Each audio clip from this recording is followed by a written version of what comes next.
Hello and welcome to On the Bench, the fortnightly podcast for scale modelers by scale modelers. Available on iTunes, Stitcher, and all good podcast apps.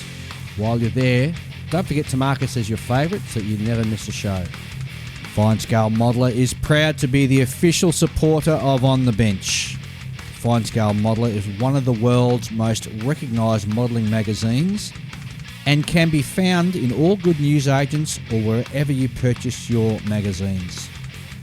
Alternatively, you can go directly to their website, www.finescale.com, and subscribe to get the magazine home delivered, as well as access to their digital edition.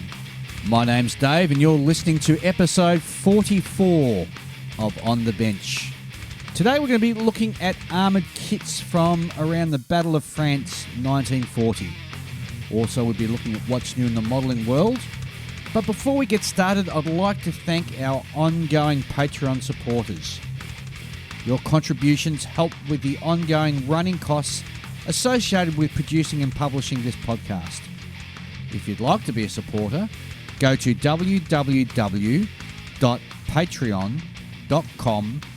www.patreon.com/on the bench and pledge any amount from $1 upwards. Your contributions are greatly appreciated. And now, let's get on with the show. And hello and welcome everybody to the show, and g'day Ian. G'day Dave, g'day listeners. G'day Julian. Greetings. And to our return special guest, Robert. Hello, everyone. So what have you guys been up to? Let's start with Absolutely you. nothing. Nothing at all. Not a thing, mate. Nah. Too hot? Way too hot. I'm currently living in a potter's kiln, so it's, totally impossible to get anything done. Oh, jeez. It's shocking, so, yep. I haven't done Just much spending either. money, that's it. Spending money. Yep. On model kits or No, tools. tools. Oh, we'll talk about that in what's new, Yeah. shall we? All right. What about you, Julian? Not much. I've been kind of procrastinating, but it's also been pretty hard, even for me. Yeah. I think I'm just dealing with it a lot worse this year with the heat. Oh, really? Yeah. Getting old. Is that what it is? Yeah, it's Well, old. we're all getting old. Yeah, we're getting old and cantankerous, and we just hate it. Well, it's been a record-breaking summer. Yeah, January. we've had some pretty hot days. January was the hottest January we've had on record, I think. Mm. So, Well, we got one day up to, 46 or something, I think it was. yeah. That was 46. a shocker. And that's measured in the shade, too, when they take Yeah. those readings. So, imagine what it's like out in direct sunlight. Yeah, well, I jumped in my car after work, Yeah. and the outside temperature, you got to put in context that the car's been sitting in the sun all day, Yep. but it's still read 56. Oh, my God, you're kidding me. 56. You could fry an egg on the bonnet. You could fry an egg on the bonnet. It was that hot. We're Australians. We can take it. Yeah. Well, Yeah. I don't even turn the air conditioner on. well, luckily I've got the air cooling in a new place, so it works well. Thank Yeah, it works goodness. really well, It's been a comfortable summer for me, apart from going away and doing my work with the fires this season. Yep. It looks like I'm being sent away again on Friday, so for another rotation of 4 days. Yeah, all Night the shift. fun. Yeah, I wouldn't call it fun. It's luckily it's harder for the guys out on the actual line. I don't go out on the fire line as such. I work in an instant control centre, so Yep. they're the guys who are doing it tough out on the on the line. So Full kit they wear in that heat. yeah, absolutely. And standing right in front of a fire. Yeah, got to be Yes. well hydrated. Exactly. So it's tough work. It really Knock is. it out of you in no time. Oh flat. yeah, I think I'd rather work in a flood environment rather than Flood fire. environments. Well, I do a lot of work sort of in flood environments. That's what my employer sort of does. Yep. And I go to lots of different floods and that, but Yes. the workload is different. It's not as fast paced as say as with fire. With fire, you really got to be on the ball. Well, and- that's right, because it travels. yeah, absolutely. So with flood, it's a bit more sort of laid back and relaxed. Yep. Well, not laid back, but it's not moving as fast as what a fire moves. And a lot so- of stuff floats anyway. Well, that's true. But don't you get wet? It's What? Don't you get wet? During the I flood. wouldn't like being wet. No. Well, look at Townsville. So that, for our overseas listeners, Townsville's in Queensland. Yep, Upper Queensland. And so it's in the tropical area of Australia, and they had a year's rainfall in a week. Yep.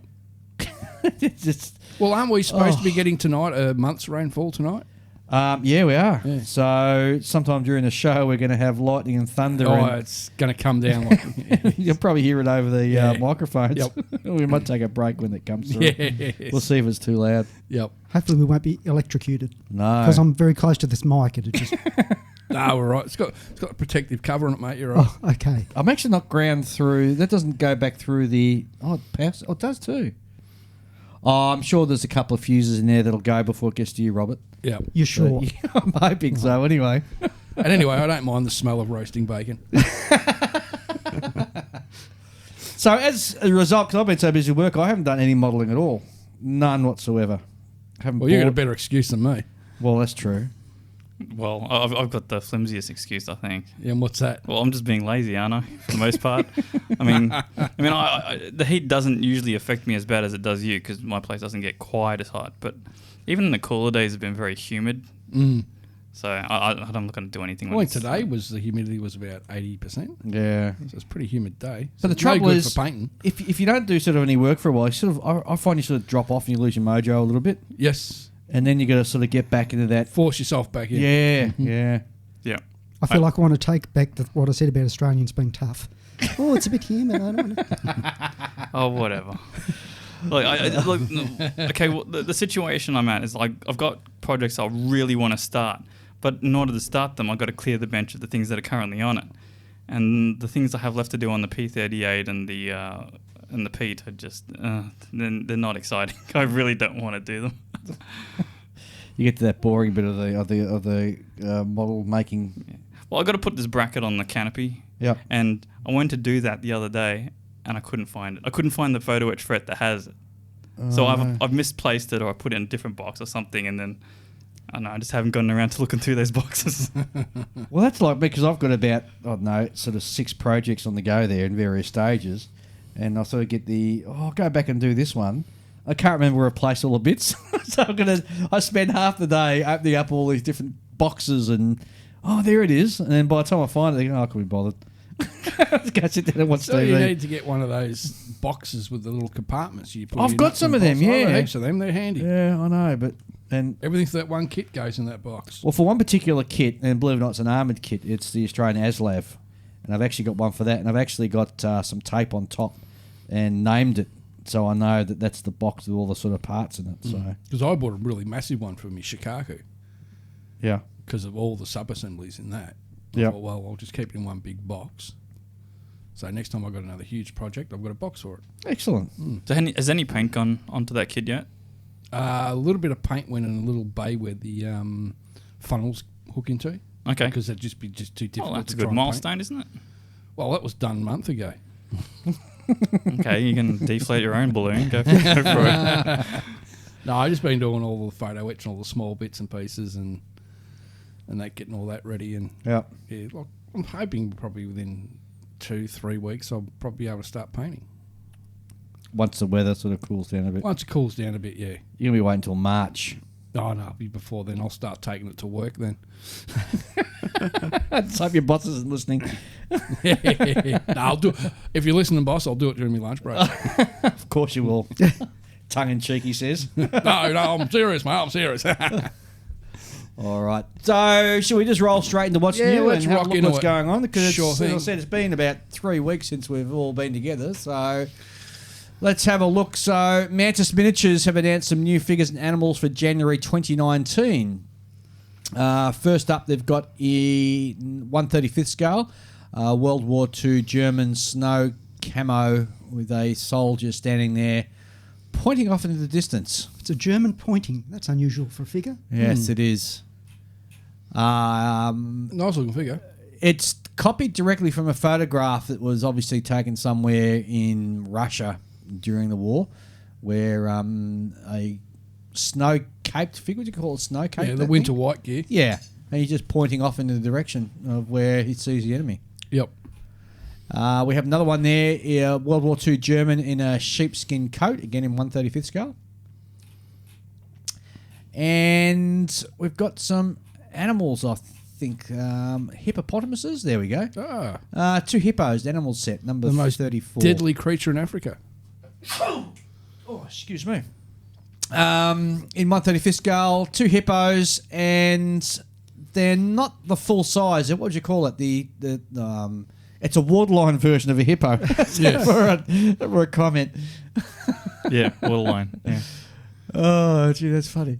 So you can sort of have them posed just sort of sitting on top of the water, looking dangerous and menacing. Yes. Next up, from Life Miniatures. This is their third new bust from their fictional universe line, The Queen.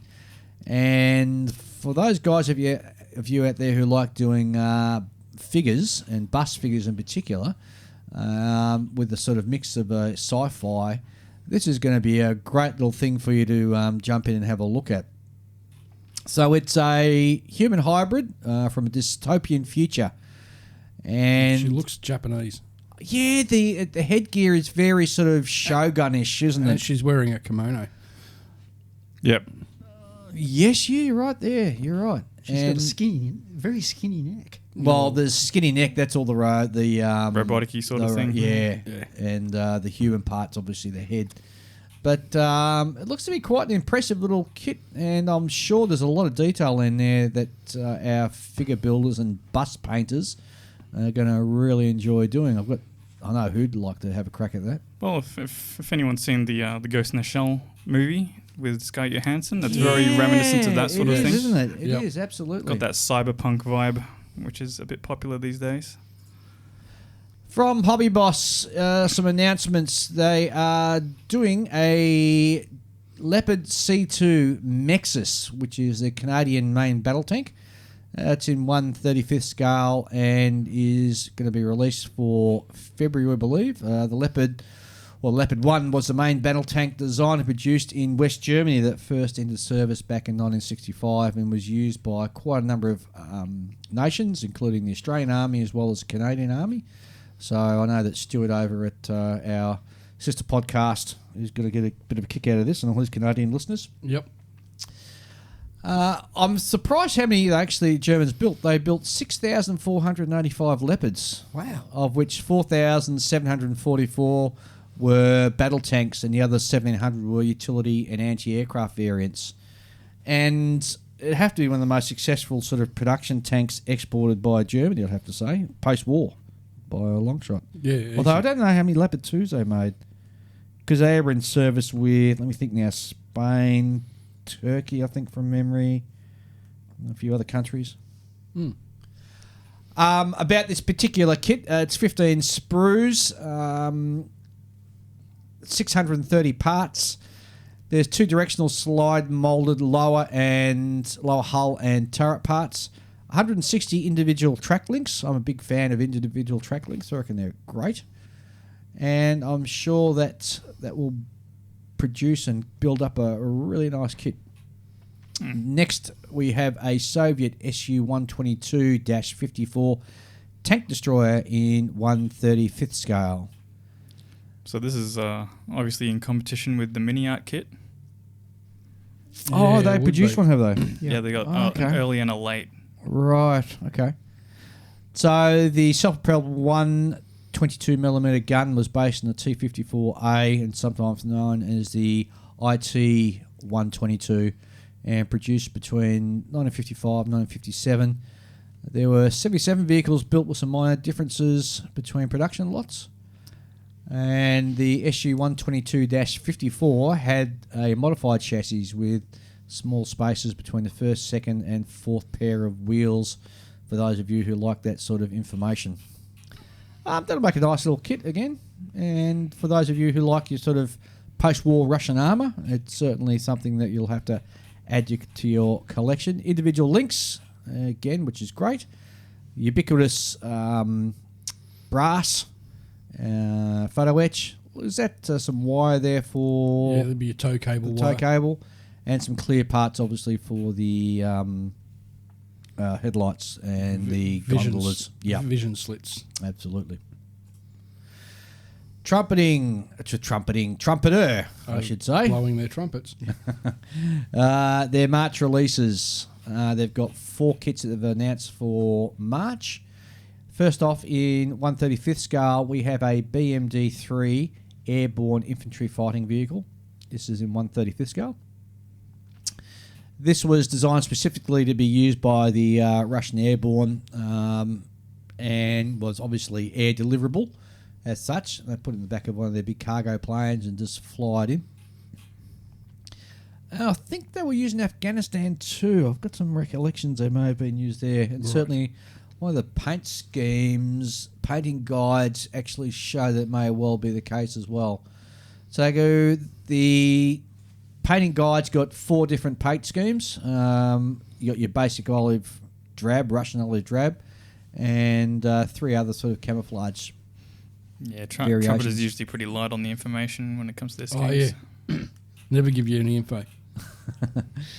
Okay, over 390 parts, slide moulded upper hull and lower hull, individual tracks, and some photo etch, and also some cable there. Cable's made out of copper, which is kind of unusual. Is it? Yeah, I mean, well, Dragon used metal, right? Steel or whatever it is. Right. Next up, in 1/72nd scale, we have a Nanchang Q5. The Q5 is derived from China's F6, which is a copy of the MiG-19. Excuse me about the cough. So it's a copy of a copy? Copy of a copy. Entered mass production in 69. Yeah, great little kit. If you, for those of you who like collecting your Russian/Chinese aviation stuff in 72nd scale. I just love when you look at the decal sheet, the high numbers. Like 20,598. Like, yeah, you didn't have that many aircraft, guys. Oh, I'm pretty sure that perhaps the first 2 numbers meant something else. And No, it's usually to put there to make everyone else think you got a lot more aircraft than you actually do you do. think? Have. Really? Yeah, of course. Well, the number above that was 70,000 something. Yes. Comes with some sprue, some 7 sprues, over 90 parts, clear parts for the canopy, and some very small photo etch for you there for the wing dams, they're called, I think. Wing fences? Wing Yes. fences, thank you. And for the afterburners as well. USS Yorktown CV5 in 1/200 scale. That'd be a beast. It's going to be a huge ship. For those of you who like building in that scale. The problem is we're going to actually store them because they're that big and they're huge. And yeah, I'd love to have a crack at a 1/200 scale, but ship. But I don't think I'm ever going to because I've just got nowhere to put the darn thing. Exactly. So Is it that easy to get little planes to put on it though? oh yeah, In 200s? Yeah, absolutely. They make heaps and heaps of them. So, but usually when you buy them, they come in a box of 4, maybe if you're lucky, a box of 6. Yep.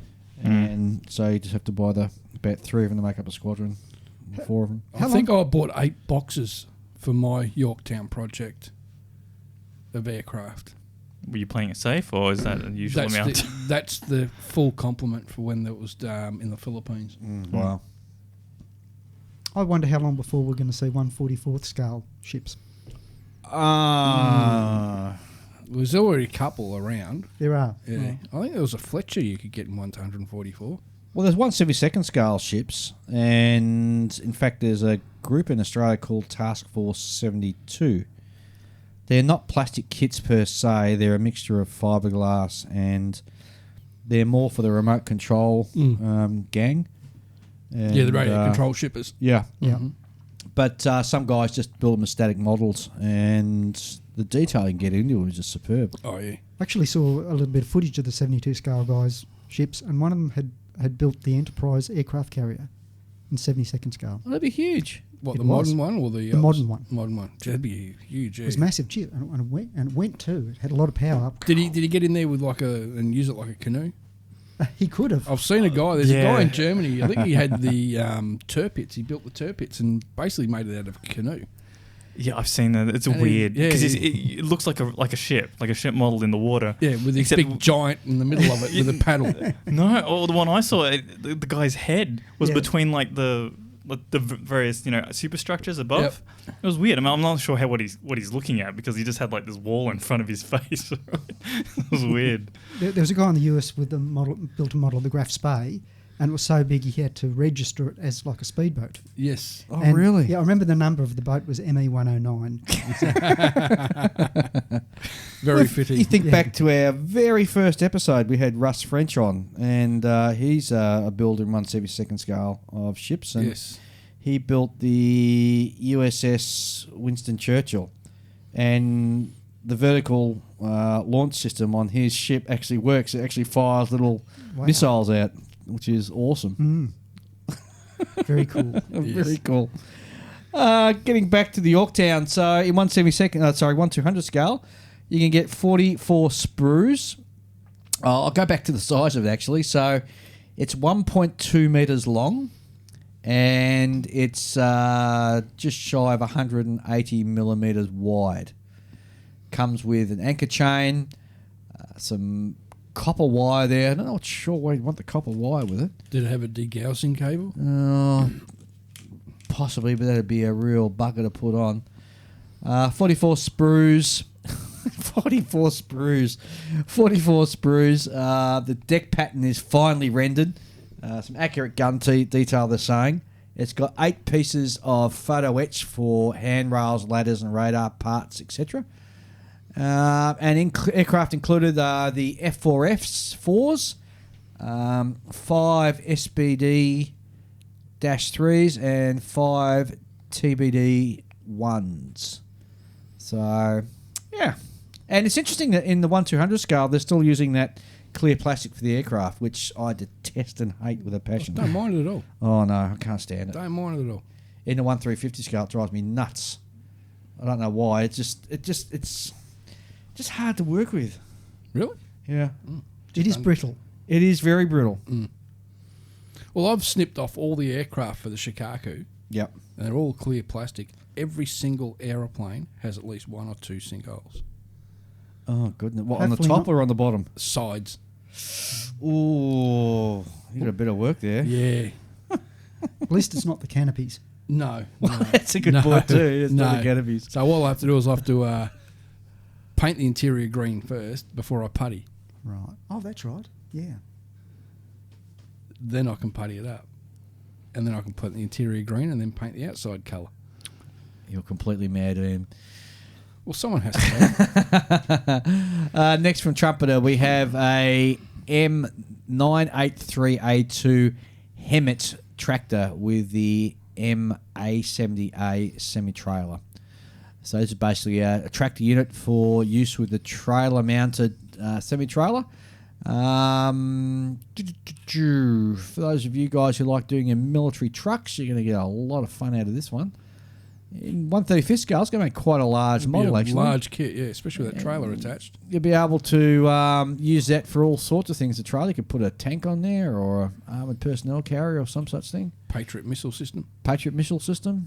That's what originally was designed for, I think. Yeah. Actually carrying that around. So, total parts is 23 sprues, detailed multi-directional moulded slide moulded cab, I should say. It's got a full drive train assembly and complete with engine, transmission, differential housing, suspension units. The main tyres are hollow rubber with a very good tread pattern, and the windshield and side windows are of course included, and they come in a nice clear plastic. And of course you've got your ubiquitous photo etch. Cool. Ubiquitous. Now, yes? How long till we get like T-shirts that say ubiquitous photo etch on it? Yeah. Do I use that word too much, do I? A little bit. Do I? That's a good You know word. what? I've never had any... It's his catchphrase. I've never had any listener mail or hate mail or anything saying anything as such. Well, So- people, start writing in. Modelling news. From Modelling News, we're having a look now at previous Hasegawa's models for March.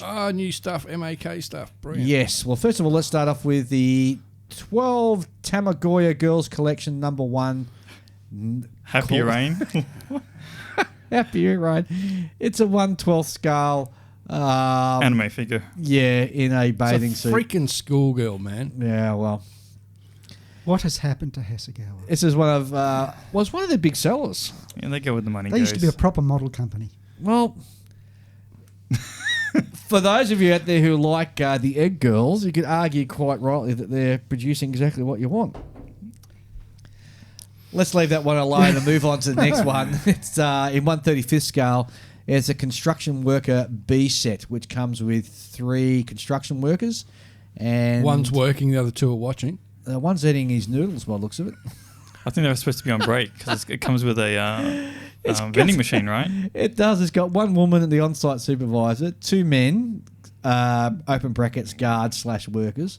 It's got a vending machine, empty cans, guidance lights, pail cans, helmets, PET bottle large and small, and a can big or small in a crushed state. So, look, that'd make a nice diorama if you're building a construction well, site. they do build that. They do make those construction vehicles. They do, yes, so it'd go really well with it. Yeah, And It's a lunchroom. yeah, exactly.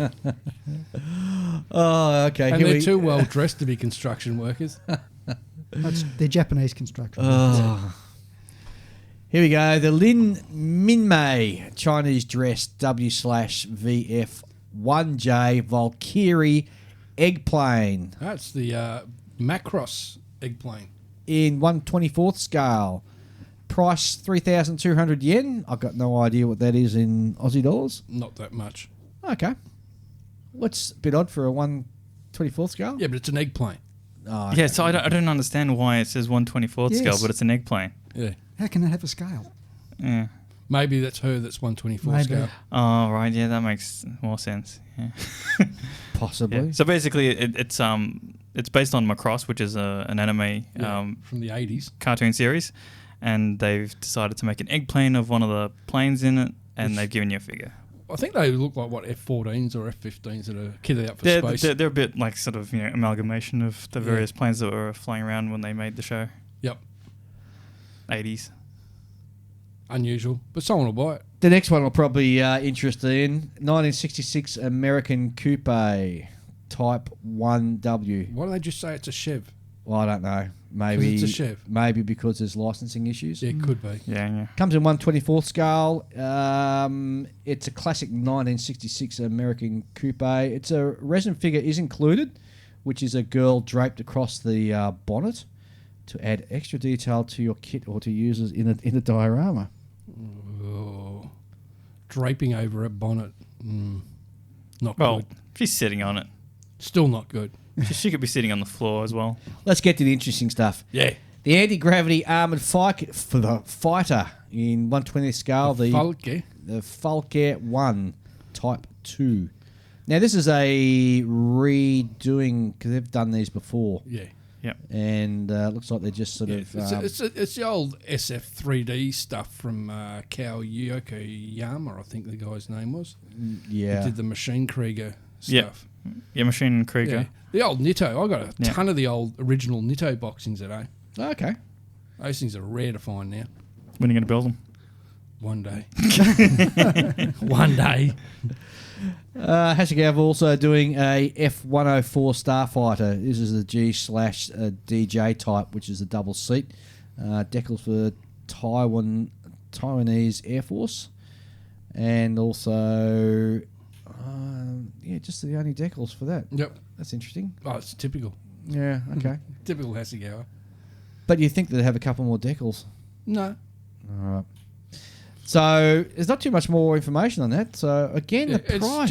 It's just a standard. It's just a standard Starfighter kit. Yeah, just but with different decal scheme. price 3,800 yen. I think that's reasonably sort of cheap price. Yeah. That's expensive for something like that. We'll have to punch out the calculator and I might get Julian to get his smartphone and actually see how much 3,800 yen are while we're It's sort about of working 88 through. yen to the dollar, I think. Oh, is it? Yeah. Okay. Also, moving on from Hasegawa, we've got the PKA OSF M Melzine. Yep. And you know all the stuff. It's another Machine Krieger thing. Yep. And again, this is a reboxing of one of their old ones. It's a reboxing of one of the old Nitto ones, yes. They've So done I'm this pretty sure before. I've got that kit as the Nitto one. Oh, okay. There you go. Oh, looks like it's got a skull on it. Yeah. On the decal, the Yes. skull. Yes. Where are you seeing the decal skull? Oh, there's that emblem in the bottom left corner. Yeah, it's Okay. Yeah, so gotcha. it's the totem cough emblem they used to stick on the Ju-88s Right, okay. during the Battle of Britain. Also from the same... Gustav. The that was- Gustav. Yes. So this is the... again, same sort of universe. We're still in the... Machine and Krieger. thank you. And this is the PKA OS G. Gustav. I remember It's our good friend Chris Dowsett built one of them once. Oh, did he really? Yeah. It's a robot suit with a window that the guy can look Yeah. through. And they're Germans. They are Germans. Yeah. He's got a wearing hat and everything. All right, well, that's it from Hasegawa. Now, what else do we have for news? Oh, I've got some news, actually. Our good friend Tony from Horizon Models actually sent us a copy of his latest kit that he's produced, which is the Redstone launcher. And we've been having a look at it just before we started the show, and this is a great-looking kit with some it is. really fine It's actually detail. really nice. Yeah. So if you're a big fan of the Redstone years on the early type rockets, make sure that you go over to www.horizon-models.com and check this out. And you know what? I'm almost sorry that we sort of gave this away as a prize because it looks like a darn good kit. And I'm going to have to go and make one of my own now.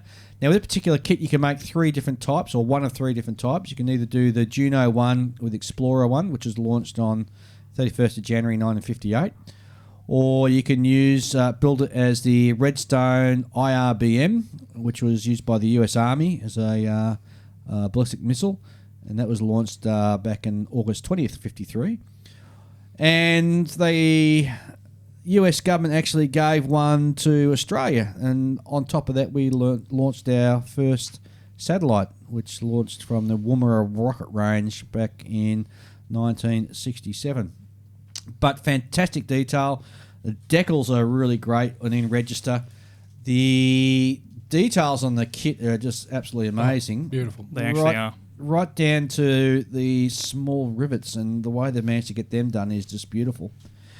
And it comes with photo etch, but this is it's not a brass photo etch, it's a Stainless steel. stainless steel, which I personally think is really good because it's a little more robust to deal with stainless steel than using just normal brass photo etch.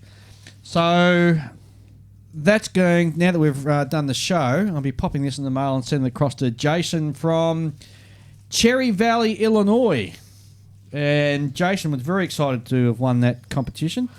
And apparently his girlfriend had been in Australia before, and she's asked to put some violet crumbles in the package as well, which is a candy bar that you get out here in Australia. And we all And- love our violet crumbles. And so she's keen to get some violet crumbles, so I might chuck a couple of in there Yeah, do the right thing. and send it across. So, Yeah.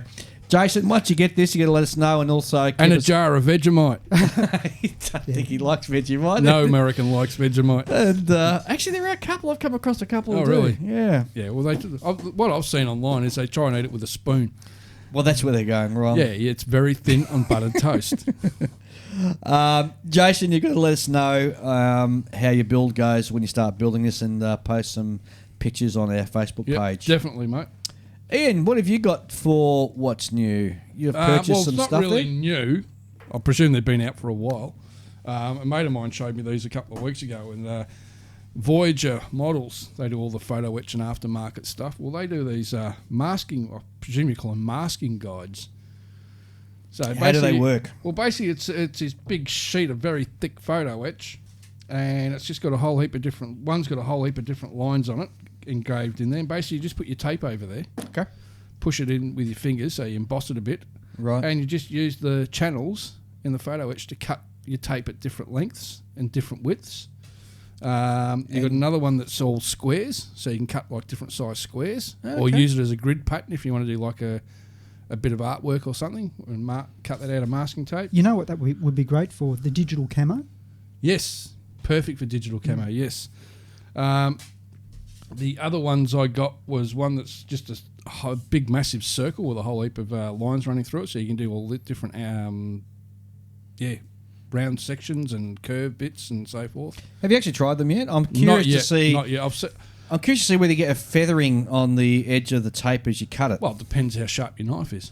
Yeah, but even with really sharp knives, you can still get those little sort of frayed bits on the edge. True. Yeah.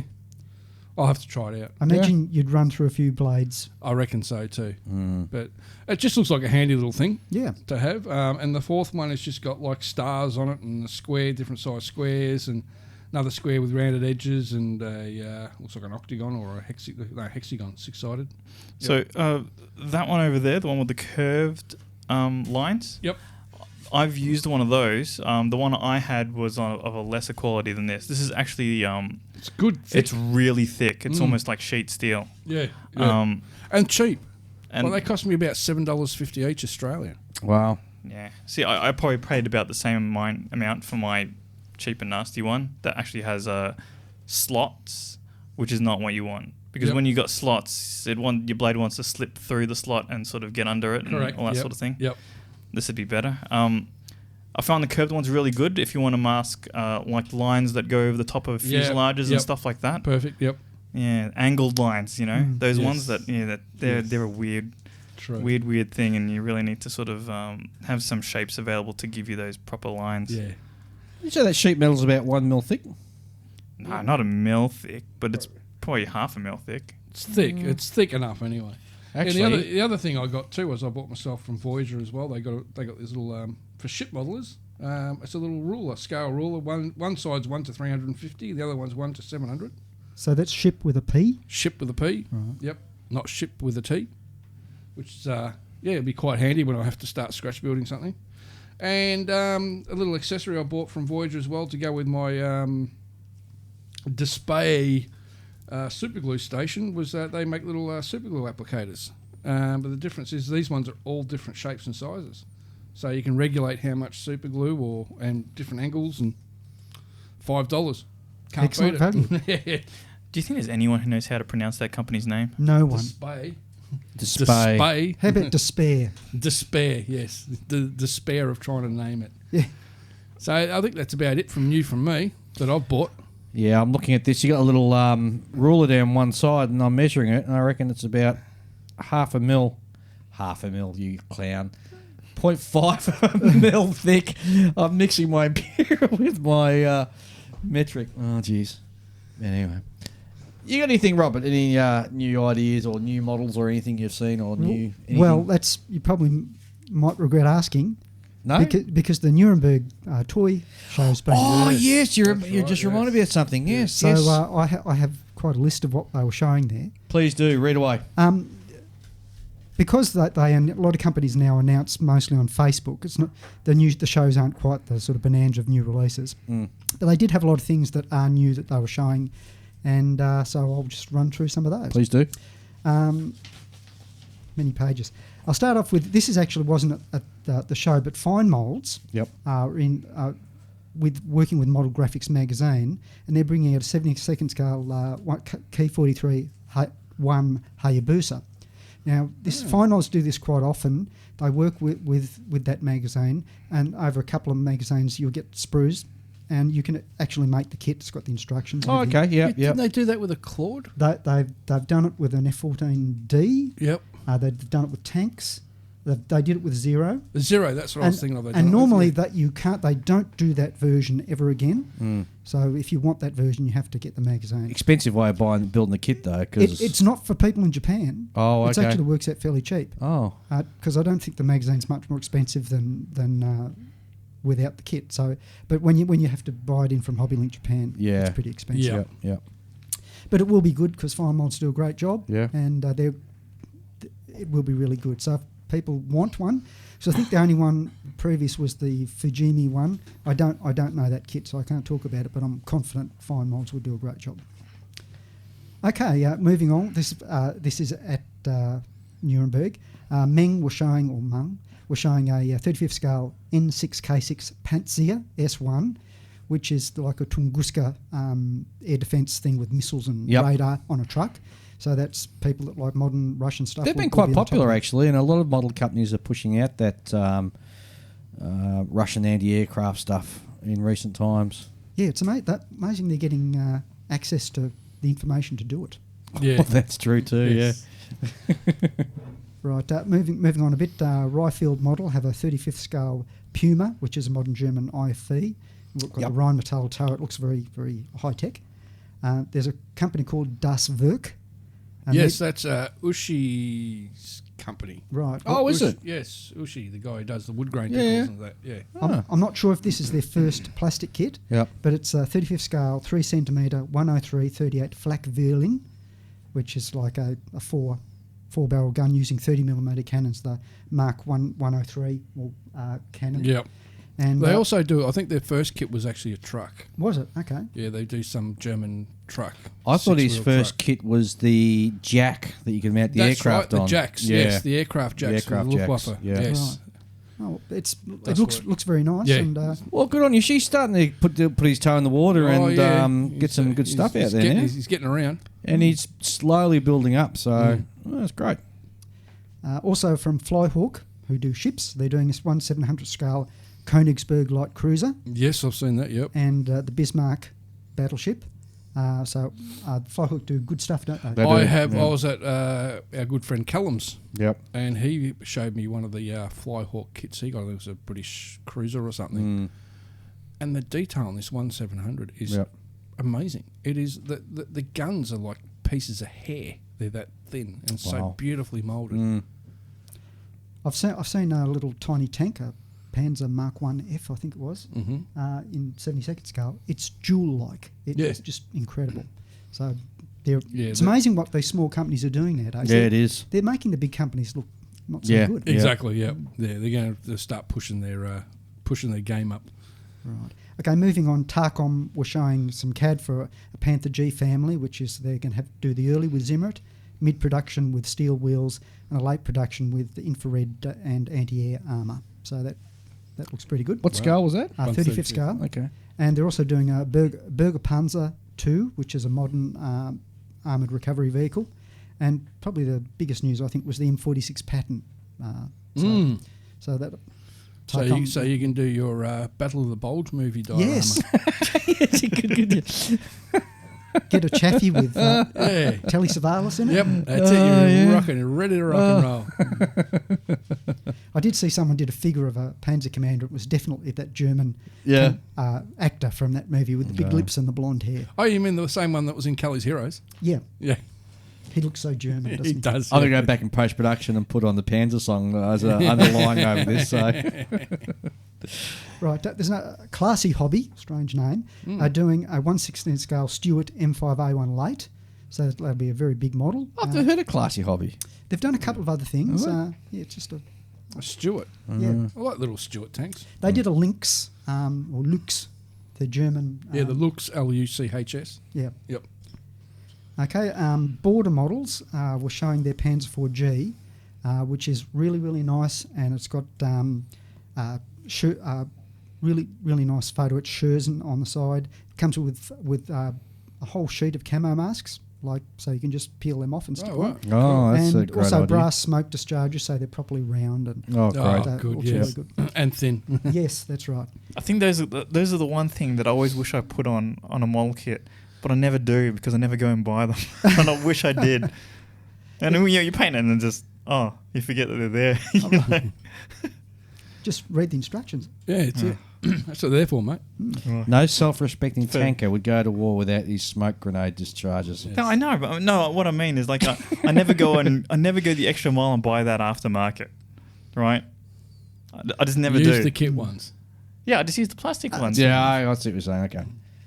Okay, Ryefield model have a Tiger 1 early production, which is Whitman's Tiger, apparently. We'll have There's to a find- real fan club out there for Whitman, That, isn't yeah, there? there's yeah. I'm not sure how good that is. Yeah, I know. Let's leave the politics on the table and we'll keep moving on and talk about the plastic kits. They're also doing an M4A3 E8. Yep. Now, it looks like it's got some sort of interior in from the CAD. Oh, okay. So that will be, I think it will be the first Sherman with an interior if they do it. And I think that'll be really popular. Yeah. And they're doing a T34 D30 122mm self-propelled howitzer that was used in Syria. Basically a 234 with a big howitzer on the top.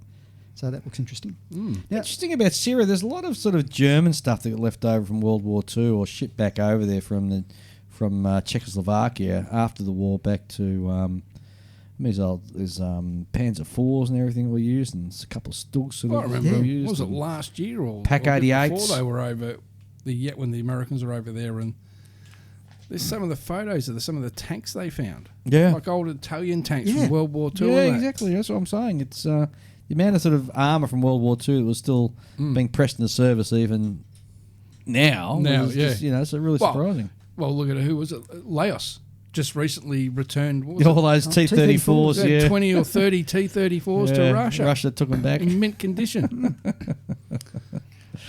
Well, also, Dragon's been taking advantage of all those German tanks in Middle Eastern schemes and everything. Oh, they have lately, yeah. Yeah. A lot of And little... putting a little. All they have to do is re-release all their old kits with with a little machine gun that's a bit different on the top. Yep. That's it. okay, another interesting one. I'm not sure, don't think it was at the show, but Copper State Models, who do a lot of World War One stuff, putting out armoured cars, and they put out, I think it was a Lanchester armoured car, but they're bringing out a German armoured car called a Romfell Panzerwagen. I saw that today, yeah. It's very cool looking, isn't it? It looks like it's got steel wheels. Yeah. I understand they only made a couple of them, but it should be a really nice kit and just has a good look about it. It's a pity they didn't push those kits out like a year earlier, sort of to jump on the World War One centenary. Yeah, although I think the guys that took Copper State Models was originally a resin company, a guy in America was. Oh, okay. And it's like there's 3 or 4 guys from all over Europe. Yeah. This is only made possible from the internet. Took over the company and started bringing out these amazing models. Oh, wow. So there's a World War One website which is like the main one, Yep. and they're very responsive on that. Often talking to people about stuff, so they know what people want and they're giving it to them. Yeah. They brought out a 32nd scale new Porsche 17. I've and seen that kit. It's beautiful. That It's kit wing is nut wing quality. Freaking amazing, that kit. Oh, it's beautiful. So, and now they apparently have more in the works. So. Yeah, they're releasing the stuff that Peter Jackson's company won't. Oh. Yeah, French stuff. I don't think Peter Jackson's a fan of the French. He's really only got the one French aircraft out there. Yeah. That's probably one of the ugliest ones ever made. You're not going to get your The spad, that's Samson? for sure. You definitely won't get You won't get your spad. You were told you're not getting a spare. Not getting me Exactly spad. right. You were told from the boss. Yeah. Flick that wings, you ain't getting your Yeah, spad. no spad for you. Come back. Okay, Trumpeter also had a bit on show, and they actually had on the Yorktown, they were showing that kit. Yep. It's massive. It is Yeah. huge. People And- don't understand or can't unless you actually see a 1/200 scale ship in the flesh. You can't. It's hard to wrap your head around how big it is. Aren't they also releasing in 1/200 scale of the Titanic? They are. And people already reckon it's wrong. Well, Yeah, yeah, the bow people or saying the something's wrong. bow's slightly off. But Yeah. I was having a look at that. Have you seen all the portholes you got to drill out in the darn thing? You've got to drill them out.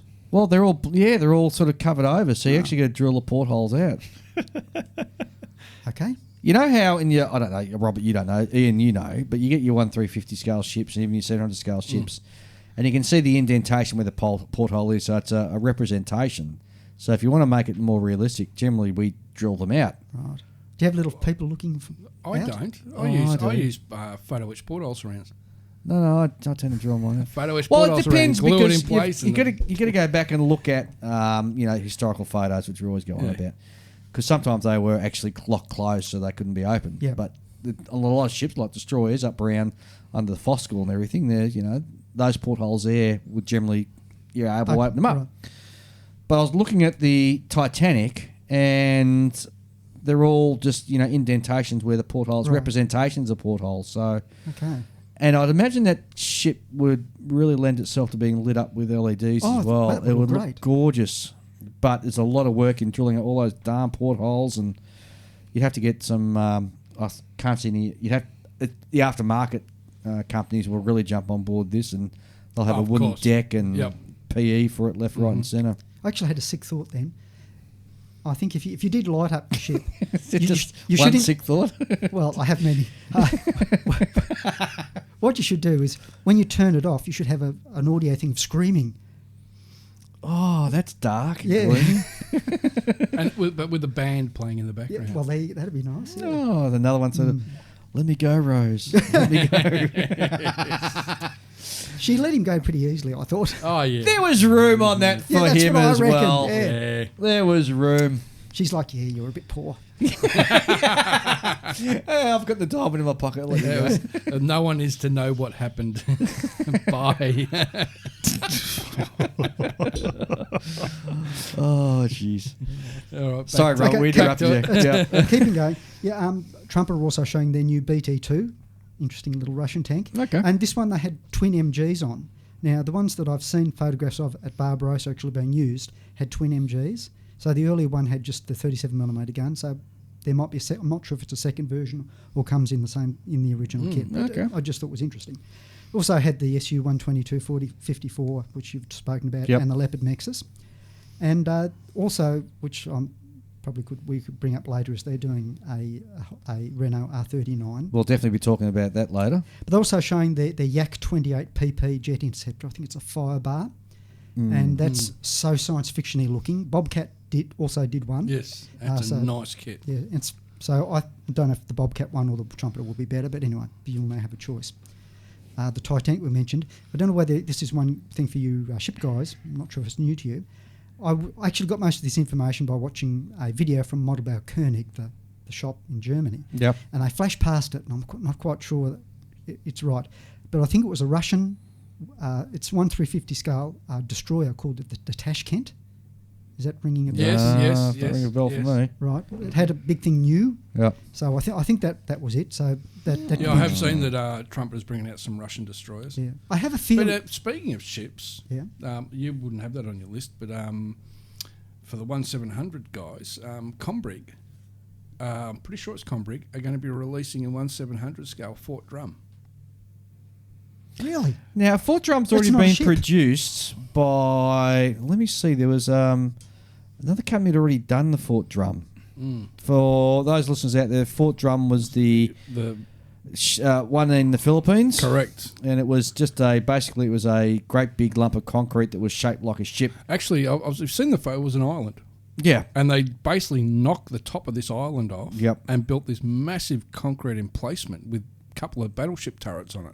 And they actually shaped the concrete in the shape of a ship as well. Correct. And it fought well in it took a during while, the Second World War. Yeah, it took a while before the Japanese finally captured. I think they finally ran out of food and ammunition and had to surrender. Yeah. But the Japanese refused to surrender at the end of the war, so they get rid of it. The Americans just went over there with a couple of engineer teams and pumped it full of gasoline and dropped the match. Oh, jeez. That's one way to get them out. Got out, yeah. Well, there's no Japanese soldiers left alive in it, I can tell you that. So did you say it's being done in 1/700 scale? 1700, yeah. Fort Okay, Drum. I'm sure this is done either as a resin. It's ringing a very dim memory in mind. It'd be a great kit. Yeah. It'd be something so unusual. Yeah, you'd have to do it in a diorama to do it justice, surely. Oh, just think, Dave, it'd have to be waterline too. No, that's it. Dave's done with it.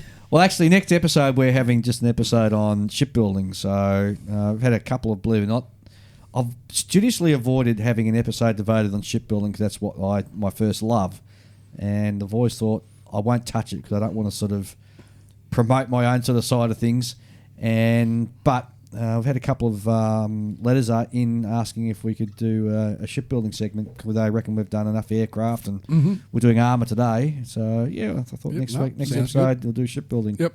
Yeah, I think it's fair. You're many episodes in, you can do what you want. I can actually enjoy and do what I want. Yes, finally. Because from now on, it's just going to be all ships. No, it won't. No, it won't. It won't. So what else we got, Rob? Okay, we've got where am I? A 35th scale Flak 41, 12.8 centimetre with trailer. This is a massive German anti-aircraft gun. What's interesting about it is I'm using Hobby Do one, and a lot of people wanted the trailer with it. And if you bought the trailer, it was like $200 US. Wow. So now Trumpeter will give you the kit, the gun and the trailer. So that's great news for people that don't want to spend money. Yeah.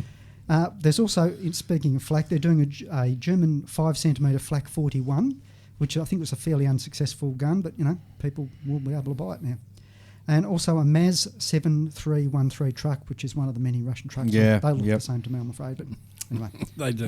it's not World War II. IBG they've been doing a bunch of Lancia trucks. Yep. And they were showing a Lancia 3RO, which is the troop carrier version. Apparently, this is from what I've heard, IBG's best kit, so that's good. I know I've got a couple of IBG kits, and I've never heard of them. Yeah, I've got a little Marmon Harrington armoured car. Oh, right. And yep. it's okay. Yep. It's a challenge. Yeah. By okay, he means he had to modify a lot of the doors and everything on it because he couldn't let They it wouldn't sit. fit. Yeah, the doors are square and they're rectangular. And, Oh. So, and also the turret seems to be not like the real thing. Anyway, moving on. They're also doing in 72nd scale a really nice Crusader. So it looks much better than the Tank other or... the Crusader tank. Yeah.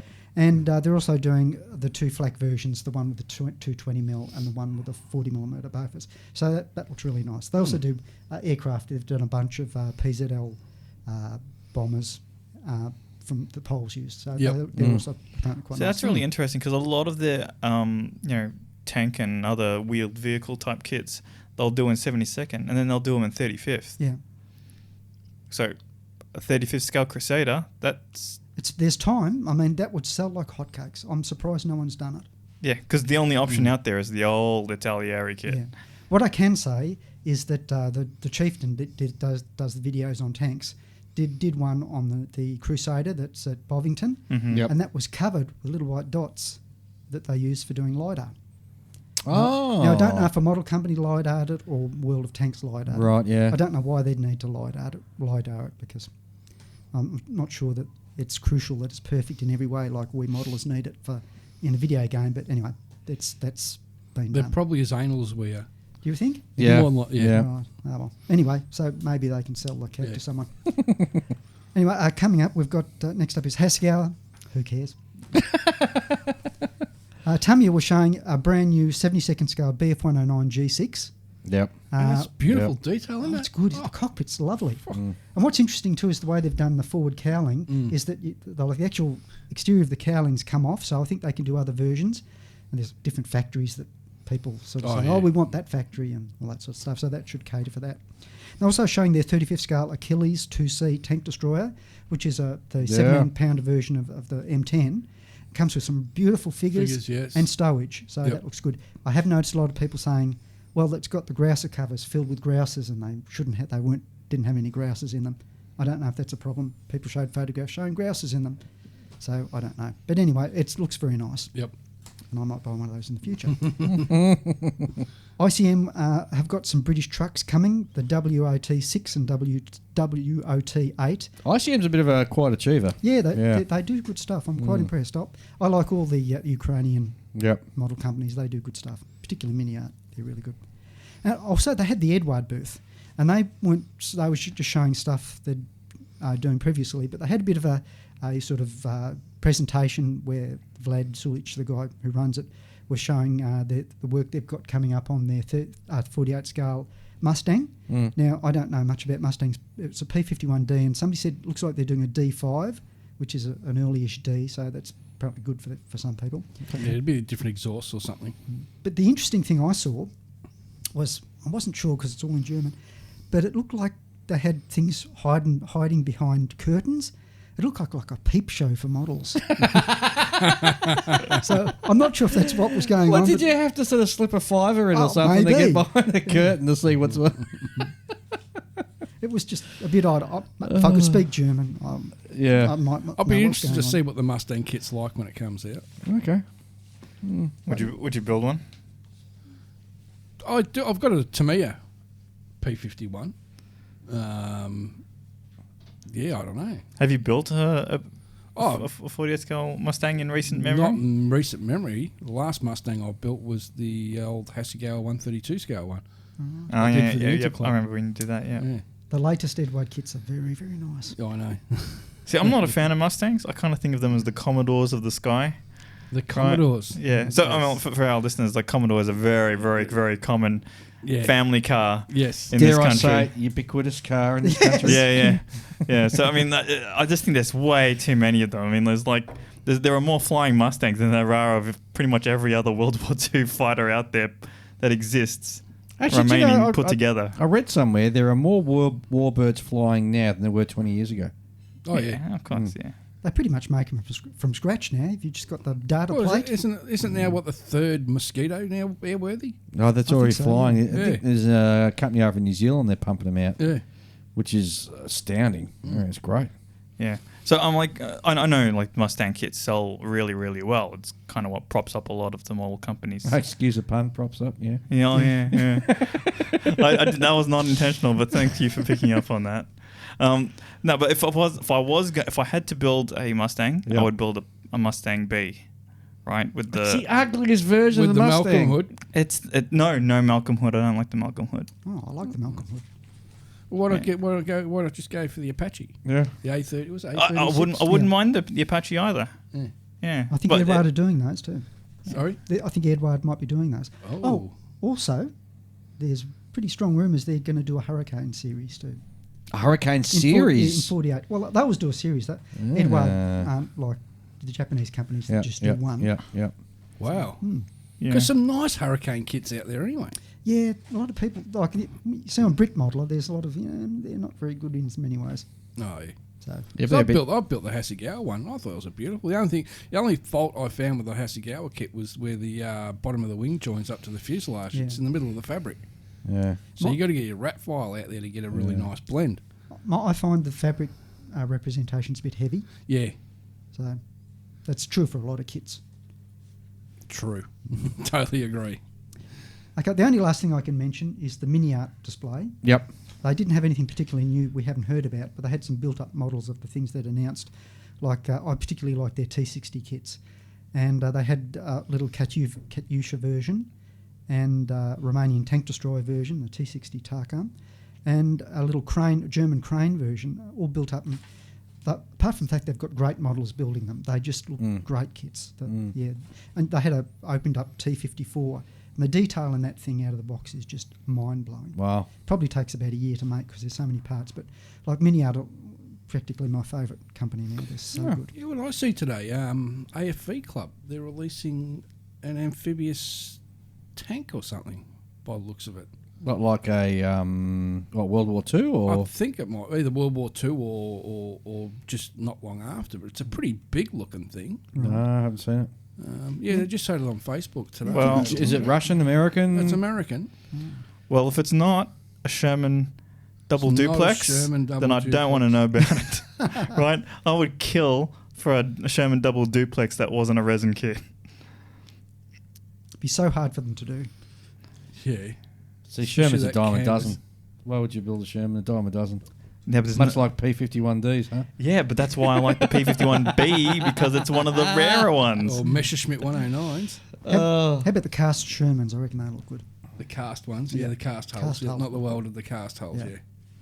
All right, let's take a break, and we're going to be back to talk about tanks during the Battle of France, and have to be one of my most interesting periods of the war, I'd say.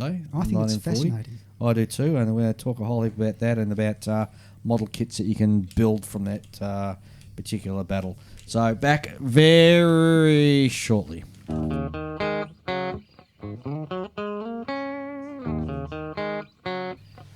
Okay, and we're back to have a talk about tanks from the Battle of France 1940. I said just before we went away in the break that have to be one of the most interesting parts of World War II without a doubt. On paper, the Germans should never have won.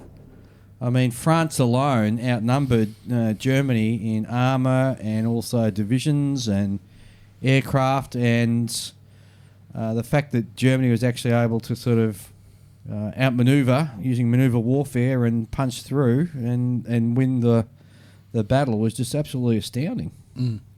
Just a new way of war.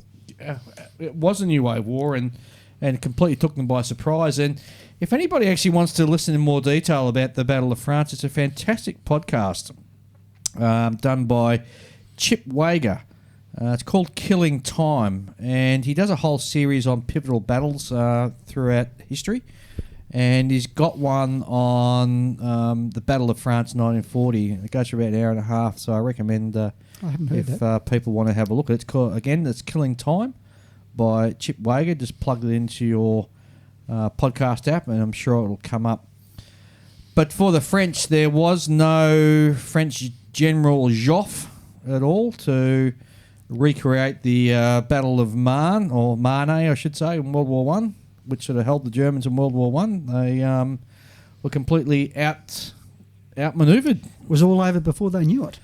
It was, and the Germans successfully sort of grabbed the French and British by the nose and sort of snuck into Belgium as a bit of a feint. And of course, the Panzers came sort of roaring through the Ardennes and went roaring right up to the coast. And there was a 2-day period there in which the Allies, if they had carried out their the orders and actually gone through and counterattacked, they, because there's no infantry to sort of fill that void where the Panzers went roaring through. And in fact, it was much like World War One in September of 1914, where the leadership and the generals were just struck by this panic and just didn't know sort of how to respond at all. It's quite frustrating when you read about it. It's sort of like, just do something. Yeah, exactly right. And they just took their time putting things off.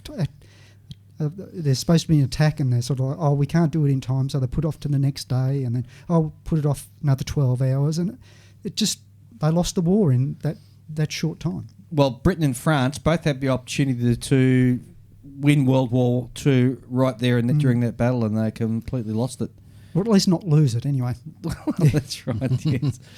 But the thing that always sort of fascinates me is that the French armour outclassed the German armour, but was just not used correctly like the Germans were using it. Yeah. They were using manoeuvre warfare, and the English and certainly the French were still sort of tied in with this mentality of having tanks supporting the infantry, which is a real sort of World War One mentality. That's right. Regardless of what the writings of some of the famous British generals, Fuller and Liddell. Little Hart, beg your pardon, sort of advocated. In fact, the British actually named their tanks cruisers. So they were the first. They were the ones. They named their tanks cruisers, and they were the ones that were designed to sort of punch through, but do exactly what the old cavalry used to do. Yep. So go punching through holes and go roaring into the rear of the formations. And any British tank that is supposed to do that always came with a C designation. So you had things like the Crusader, you had the Comet. They were all of that design type. They were non-infantry tanks, unlike, say, the Matilda or the another Matilda one I'm 2. thinking of. Matilda 2, Yeah. Yes. So, over to you, Robert. Yeah, it's as I said earlier, it's a fascinating thing because the armour at the time, I'm particularly interested in Allied armour, and I find French tanks in particular fascinating because the shape, they're so different to other tanks. Because they're often cast, and they're all sort of curves and the camouflage is just amazing. Beautiful paint schemes on the French tanks. Yeah, I mean, absolutely. Particularly on the Renault tanks. Yeah. One of the Renault tanks, the R35, for a period of the construction, had 8 colours in the camo, plus black. Wow. And the colours would be pale blue, pink, mauve, purple, bright green, dark green, buff, yellow ochre. They were just so colourful, and I'm surprised people aren't into it more just because of the colours on it. For it. So they're just great. And I just like the look of them. Something about them. Yeah, they're often ugly, but they're so interesting. And of course, the British tanks were also, like, people rubbish those tanks, but at the time, the British cruiser tanks, the A13, the Mark IVs, they had like 30 millimetres of frontal armour. They had the best tank gun in the world at the time, the 2-pounder. It gets rubbish, but at the time it was a really good tank gun. They were fast. They did break down a bit. Well, the 2-pounder had quite a high muzzle velocity as well, so it could really take on the Panzers at the time and win quite effectively if it was employed correctly. That's right. But this is the problem. the employment was often very poor. Yeah. And also, by the time the cruisers got there, it was over. It was on the second phase of the battle when France had already lost. So, but you know, the infantry tanks like the Matilda 1 and the Matilda 2, they did okay, but there just weren't enough of them. And again, they were up against 88s and the heavy artillery, which would stop any tank at the time. The Matilda 1 has to be one of the most ugliest tanks from the period. Yeah, ugly but cute. Oh, Interesting. cute is not the sort of word that sort of comes to mind when I sort of look at it. It had a but good certainly- personality. Oh no, it was. All right, you're going to tell us it's got inner beauty too. Yes, it does. But it had no sort of. It just no. It was just It is ugly, isn't it? particularly ugly. But And- that's a British tank, right? That's Yeah. not a Yeah. French tank. No, it's correct. Yeah, British. yeah. But you've got to think what it was for. It was a infantry support Infantry tank, support, yes. and was supposed to go in and help the infantry. And speed wasn't the issue, which is interesting because out of all the C classifications of the British tank, then you had the one that was known as Churchill's, named after Churchill. Yeah. Mm. So technically it's a C tank, but as an infantry support vehicle, not a cruiser series as Yeah. such. They were sucking up to Churchill, I think. I think you're right, maybe to get it built. Yeah. But you're right, the Cruiser Mark 3s, the A13s, they saw service in France. And, Yeah, yeah. and- In the set, they weren't with the original BEF. They were in the second bunch of guys they sent over. Yes. Didn't get employed to much use at all from memory. Yeah, they got used a little bit, but they did break down a lot, and it was they were being asked to or tasked to do things they weren't really for, like make frontal assaults on 88s. Yeah. Ain't going to work. Suicide run. Yeah. And the Germans learned to use their 88s in Poland as an anti-tank Well, even weapon. they were using them in Spain before that. Oh, were they really? Yeah, because people talk about, the time the story is that Rommel suddenly had this brainwave, let's turn the anti-aircraft guns on the tanks. But that wouldn't be any good unless you had anti-tank shells. Yes. They were supplied with anti-tank shells. They were a dual-purpose weapon. So they were ready for them. But probably even more devastating at the time, because there weren't millions of 88s, Yeah. was just the heavy artillery that they had, even the 105s, but they'd used them in direct fire against the tanks. And there's pictures of French tanks with obviously been hit by 150mm shells, big massive holes in them. And the Germans used that a lot, and they must have trained for it, and they had the shells. So The Germans are very good at combined arms, so they would chuck those artillery pieces in the front line moving forward with the formations. And so from the beginning, from the get-go, they were really good at using combined arm tactics, be it infantry tanks and combined with air support as well. yeah. Earlier I said it was sort of like a new way of war, but I've actually read a book by a bloke called Karl-Heinz Frieser called The Blitzkrieg Myth. Yes, now that is definitely a book to get, printed in 2005 and available through, let me think, the Naval Institute Press, I think, in the Right. US. I got mine from Amazon. Well, there you go, Amazon then as well. It's a terrific book, and he actually posits that, in fact, Blitzkrieg doesn't really exist. It's just the standard German way of warfare, which they were always, they knew they had to have a quick decision, and the way of feeling their way through and avoiding major combat and sort of trying to get round behind people was the way they'd always done things, and that this was what they were doing, but with tanks and aircraft. And he does say it didn't work quite as perfectly as everyone thinks it did, but it was good enough to win Did very, the very job. well. Well, the Germans actually wanted to do it in World War One, the von Schiffler plan, and they actually, got held up at the Battle of Marne, or Marne, I think is the way you pronounce that. That's what sort of stopped them in their tracks, and they were overextended logistically as well in World War One. But you didn't have the mechanised forces like it did later in World War Two to sort of carry that sort of thing off. That's for sure. Yeah, they basically in World War One they were exexhausted. Yeah, So, yeah, because they had to walk. yeah. Well, Yeah. they walked a lot in World War Two as Yeah, well. The that's poor true. German soldiers, unfortunately. So Yeah, but they wouldn't have been able to knock over France in 1940 if they were all walking. yeah. Well, even once the British had pulled out through Dunkirk, and Dunkirk wasn't the only port. I think they lifted about 5,000 English troops out, or British troops out of Antwerp, and there were couple thousands further along the northwest coast of France, where they were evacuated from. But even up to that point, the French still had 60 intact divisions available to use, but the shock and awe of the German Blitzkrieg had just completely shattered the political and the military leadership too. It's fair to say that the divisions they had were like B and C divisions, like they didn't have much transport, that had almost all their armour was gone. So they didn't have much to fight with. They fought, like, one of the things that annoys me a lot, you'd hear about the French being French cheese-eating surrender monkeys from The Simpsons and all that. Funny, but I mean, it's so disrespectful. 90,000 Frenchmen were killed. I think the Germans had 55,000 casualties. They were fighting. We hear a lot about what the British did, but it was the French fighting the Germans. Yes. And it's like, even in France, there's a bit of a movement now to recognise the guys that got killed, because they were killed. And the only time they really ran away was just after Sedan. And it was sort of a bit out of character. Everything was going wrong, but that was really the only time that there was like chaos behind the lines. So we should give respect to the guys that were there. And I tend to agree and support you 100% in what you're saying, because there was so many accounts of French troops fighting and really giving the Germans a bloody nose and fighting hard. And in fact, if the French troops hadn't have fought as hard as they did in the Battle of France, the German army and the Luftwaffe as well would have been in a better position to perhaps have undertaken Operation Sea Lion, whereas they were pretty much exhausted after the Battle of France. The Luftwaffe had lost something like 800 aircraft or 1,200 aircraft. They lost a hell of a lot of aircraft.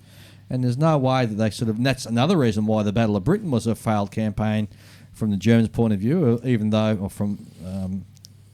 the German sort of fighter pilots don't recognise we didn't that. lose it. Yeah, we just stopped. So it's just such an interesting and fascinating sort of battle. It's what could have been. Yeah.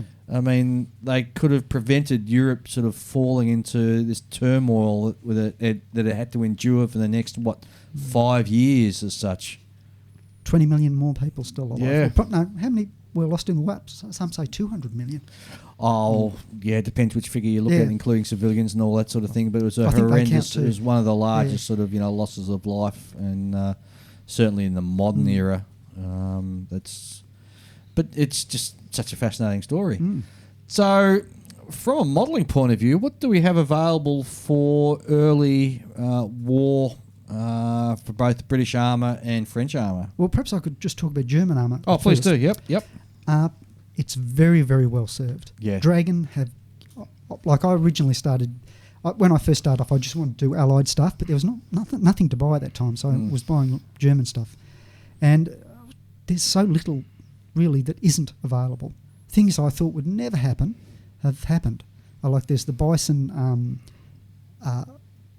150mm assault gun, basically, which is like a Panzer one with a SIG 33 gun on the top of it with a casemate.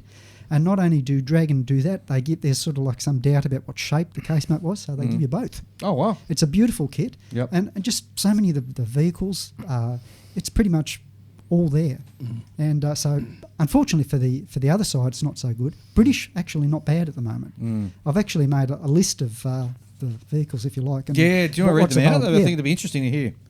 So with the British, they didn't have massive stuff, but they had the Morris armoured car, which is mostly used early war. They used it a little bit in the desert. That's available. It's a beautiful kit mastered by George Moore, made from Resicast. Yep.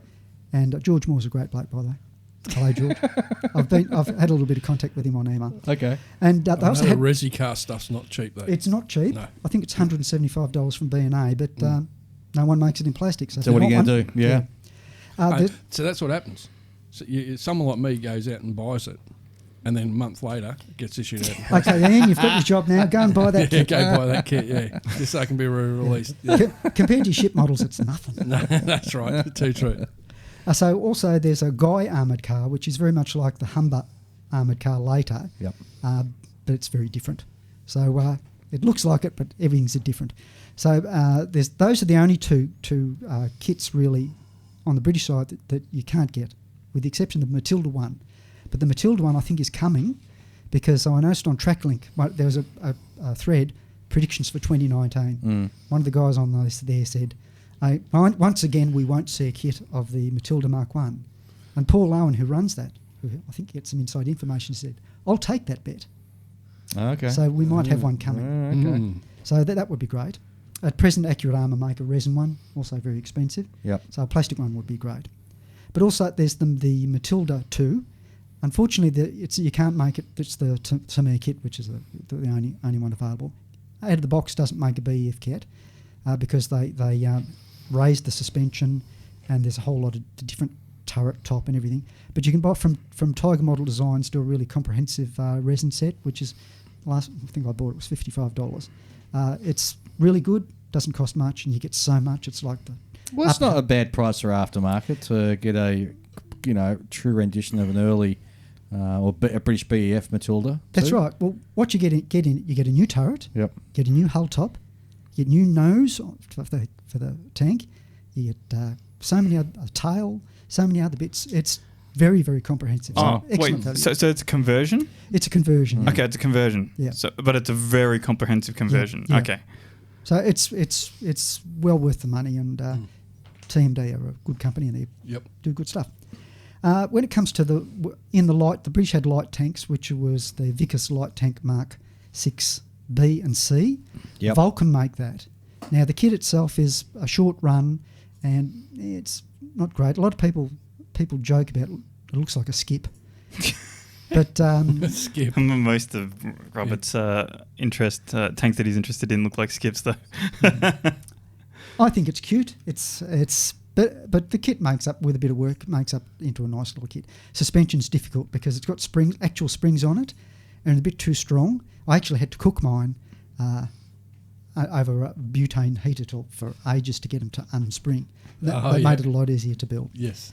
But Bronco have helped us a lot by doing the A13 cruiser tanks, and there was a few different versions in France at the time, and you can make all of them. Cool. Unfortunately, it was an early Bronco kit, and that they haven't got the engine deck right on the first of them. But the later versions of the kit, they've got it right. But also recently, there's a new company called Gecko Models, and they've brought out the A9 and the A10 cruiser tanks, which are extremely interesting looking tanks. There's got lots going on with them. The A9's got 3 turrets on it, and the suspension very much like the Valentine. And apparently, I don't have the Gecko version of the A9, but apparently it's really, really nice, and people are talking about being a great kit. What is it with the British wanting to sort of have bolt on all their armour and everything? That's all they could do. Yeah. The Germans were able to do quite a bit of welding. The French did casting because they were pretty much leading edge in casting. Yep. And British, they liked bolts. Okay. Like bolts. Yeah. I like bolts. It would make a very comfortable sort of interior if you get a sort of ricochet off the outside and the other end of the bolt came flying around inside. That's true. I did hear a story about one of the guys driving an A13. Suddenly a hole appeared in the side of his tank, and he just put his spare socks into the hole. So, yeah, but apparently the Gecko kit's really nice. Bronco also do A9 and A10. And okay. I didn't realise that. I have the Bronco A9, still in the box. Looks very nice to me. It's some small difficulties in making, but quite a bit cheaper than the Gecko kit because it doesn't have an interior. Right. So really, with the exception of the Matilda 1 and the armoured cars, I did leave out one. Also, there's the British had the Dingo Mark 1. Mini Art produced that lovely little kit. So you've got to buy strangely enough, the German version. There's no decals for it. You have to buy decals aftermarket for a BF Dingo. So the Dingo was a armoured car, was it not? Yeah, extremely successful, right from the beginning of the war to well post-war. Yeah. It had 30 millimetres of front armour, could be driven backwards very quickly, so it was a very successful. The Daimler Dingo. Yeah. Right. And there are also a bunch of, as Dave's pulling up pictures here, of things like carriers. They had like the Bren carrier. There were quite a lot of different versions back then, Scout carriers, Bren gun carriers, which are all a bit different. Now, up until now, the only thing that's been close to it has been, to me, a universal carrier, which is, in 35th scale, is an old kit. The tracks are completely wrong. But rich models make the universal carrier now, which would have to be modified to make any of the BEF kits, but is a good start and is apparently a really nice kit. Very complicated. Just going back to the Dingo, just saying here in this website, the Tank Encyclopedia, that says when the demand exceeded capacity of Daimler, Ford Canada in Windsor, Ontario began production as a local derivative, which was interesting. And also, during the Desert War, the Dingo was captured by the Italians, and they were so impressed that after capturing one, they devised their own model called the Linz. And it was literally a clone, produced 230, 250 vehicles between 43 and 44, which is also used by the Germans after the Italian capitulation as the Panzersparwagen. It's interesting, isn't it? Yeah. It's not often they actually do just pretty much complete copies, but they obviously liked it. Yeah, obviously. Yeah. Well, that's pretty much the British stuff. The only thing I can mention is that up until now, there's been really no figures, if you want to put a figure in your tank. But Gecko at Nuremberg have just announced they're doing early British tank crew. And from the looks of the box art, it comes with desert guys and also guys that were in the BF denim coveralls with, with the weird gun. Yep. They had a gun with this enormously long holster. Looked like it was specially designed to catch on the tank when you were trying to get out. So, Kept you in there a bit longer. yeah. I was reading the account of a British tanker who actually drove a cruiser in France, Right. and he said the whole thing was so disorganised when they arrived because they were preset in their crews when they were in England to do all their training with a set crew. Yeah. And when they arrived in France, it was chucked in, and they had their own particular tank. Yep. And when they arrived in France, not only were the crew split up, but you ended up in a tank that wasn't your tank. Yeah. And he said the whole thing was just a real balls up. Right. So I've not been in the military. That doesn't happen in the military, does it? Oh no, Not I did hear, I think with the BF, when they went over there, especially the second time, when they'd sort of done the packing of the ships it was all in the wrong order. So when they got stuff out, there was the ammunition was at the bottom. So, it wasn't just, packed for war. Yeah. It wasn't a what they call a combat loading. Yeah. It was transport loading. Yeah, absolutely. Things They don't learned run some like hard clockwork. lessons, didn't they? Yeah, this is the thing about war. Who learns fastest? Yeah, but this is what I don't get. I mean, it's not like it was only 20 years ago they'd come out of this huge war where, well, for France, they lost 4% of their population in World War One. It was so that devastating, and Britain wasn't that far behind. Certainly, with the help of the colonial armies using us as shock troops, Yes. both Australia and Canadian troops are sort of always used as shock troops in the Western Front. And why weren't those lessons sort of carried over? It just astounds me how, of the time, the military's always sort of fought or trained for the war they just had, and weren't sort of thinking forward and training for, the sort of future war. Yeah, Well, wars are costly, and if you can get rid of things after the war, it's usually of a benefit to your economy, I suppose. How do you mean get rid of things after? Well, as in, it's very easy to cut things off. We've had this war, we're not going to need military again anytime soon. Yeah, but there's still the institutional knowledge that comes. I mean, that's why they have staff colleges and all this sort of stuff. Not only to teach, that's the idea of staff colleges, to teach the next generation of staff officers, this is what was fought and this is how it was done. And, the Germans had fantastic staff officers, and they learnt some of the lessons from the First World War and developed it into even with inferior weapons, as we've been talking about, where their tanks were inferior to the British and certainly the French tanks one-on-one. Even some of their aircraft, French aircraft, one for one, they could take the Luftwaffe on for sure. and it's in some ways the Germans are a bit lucky they didn't wait till 1942 when they sort of Which is what they wanted to do originally, yeah. because the French, even in 1941, they had a 440 mile an hour fighter.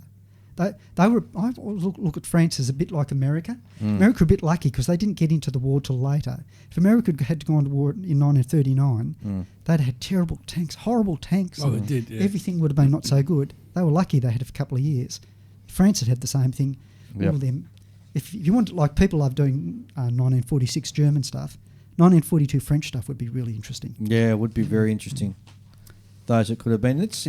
Hopefully the paper panzer people will look at pulling out some designs from what ifs of 1943 French army. Yeah, don't hold your breath.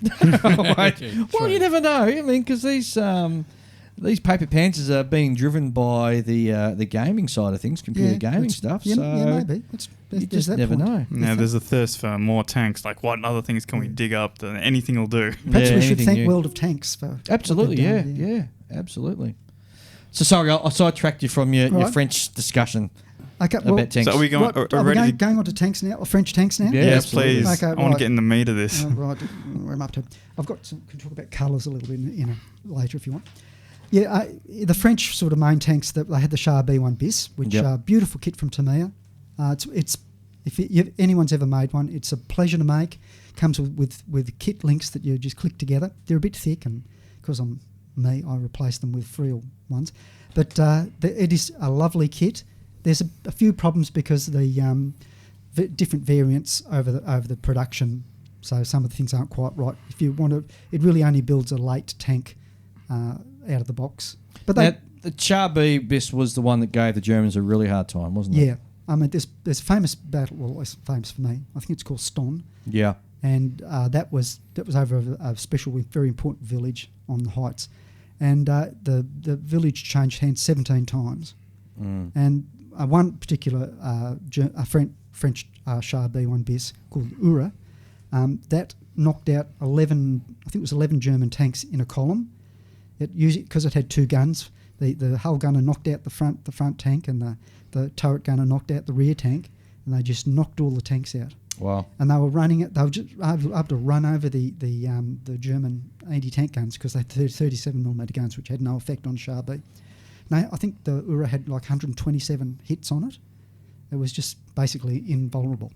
But was it designed as an infantry tank or a cavalry tank? It was probably more of a breakthrough tank, right? Okay, because it was 60mm armour all round, which was very heavy for the time. 60mm, and it's if you can see on the side of it, it's got like a slatted part for the radiator. Now the Germans at the time said that they were shooting at that, and they learnt at the Battle of Ston to shoot there, and it would actually knock the tank out. I've seen some analysis that says, in fact, it shouldn't have been able to knock it out because it had like the armour shaped in a V, and it shouldn't have been able to get through that amount of armour. But maybe it did in real life, I don't know. But the tank was, most of the Char Bs were actually lost to either heavy artillery 88s or just ran out of fuel. So they were, like, people rubbish them a bit, but they were quite an effective tank at the time. Some beautiful camouflage options with the Char B. For sure. For all French tanks, the camouflage is just so much. Yep. It's bewildering. It's not just normal German Panzer grey or British olive drab. No, it's not. Yeah. For Battle of France, grey and brown. Oh, sorry. Yeah, but like each factory would have it, and sometimes a turret would be made by one factory and hull, so you'd get different camouflage on the turret. Oh, really? Yeah. Oh, that's interesting. So and also too, there's a website called Char Français, and they've actually gone through and got photographs of almost every one of the Char B1 tanks, and they can tell you where they were built and the sort of camouflage they might have, and they've got like 3 or 4 photographs of each one where it's possible. So that's just fascinating. So you can pick out a particular tank you want to do and find out what features it had. So your enthusiasm is almost making me want to go and buy one now. Build one. There are 2 kits I would really recommend. Yeah. The Char B1 bis from Tamiya, and the Somwa S35 is also very nice. Has a bit of a problem with the front of the hull that most people wouldn't worry about, but fanatics on French tanks will want to alter it. But that's also a beautiful kit. It just falls together, has the click together tracks. It's just lovely to make, really. And Tamiya, are great kits. Yep. Lovely to build. Not so good for the rest of the French tanks, unfortunately. Okay.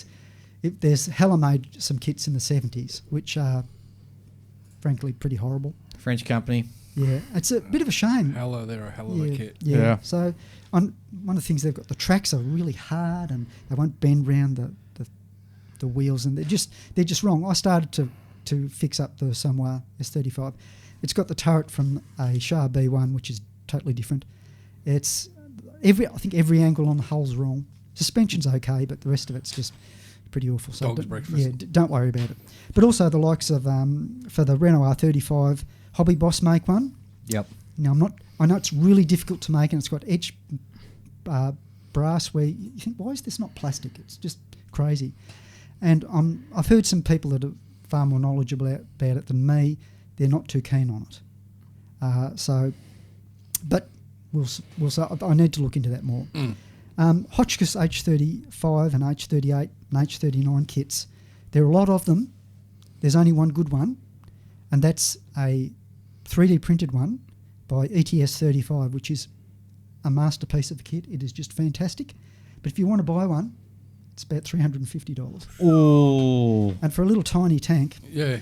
it's the sort of thing where, I really want one, and if I had some spare money, I think I might get one eventually. Yeah.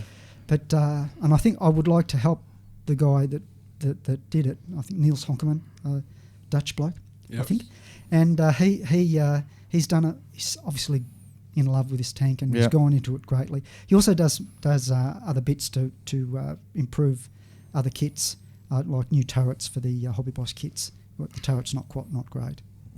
So, but this is, if you like French tanks, you're in for a lot of work. But there's another kit called, it's an important tank, the FCM-36, which was at Sedan, and was doing a lot of fighting against the Germans there. It's a interesting tank. It's welded, all sloped. It's sloped everywhere, and only had the short gun, which didn't help, and only a 2-man crew. But it's a really interesting tank, but unfortunately unavailable in resin. Right. We've also got the Renault D1 and D2 tanks. That's the FCM-36. The FCM-36 again is an infantry tank, though. That's right. So, and your cavalry tanks were basically all your Renaults and your Soma.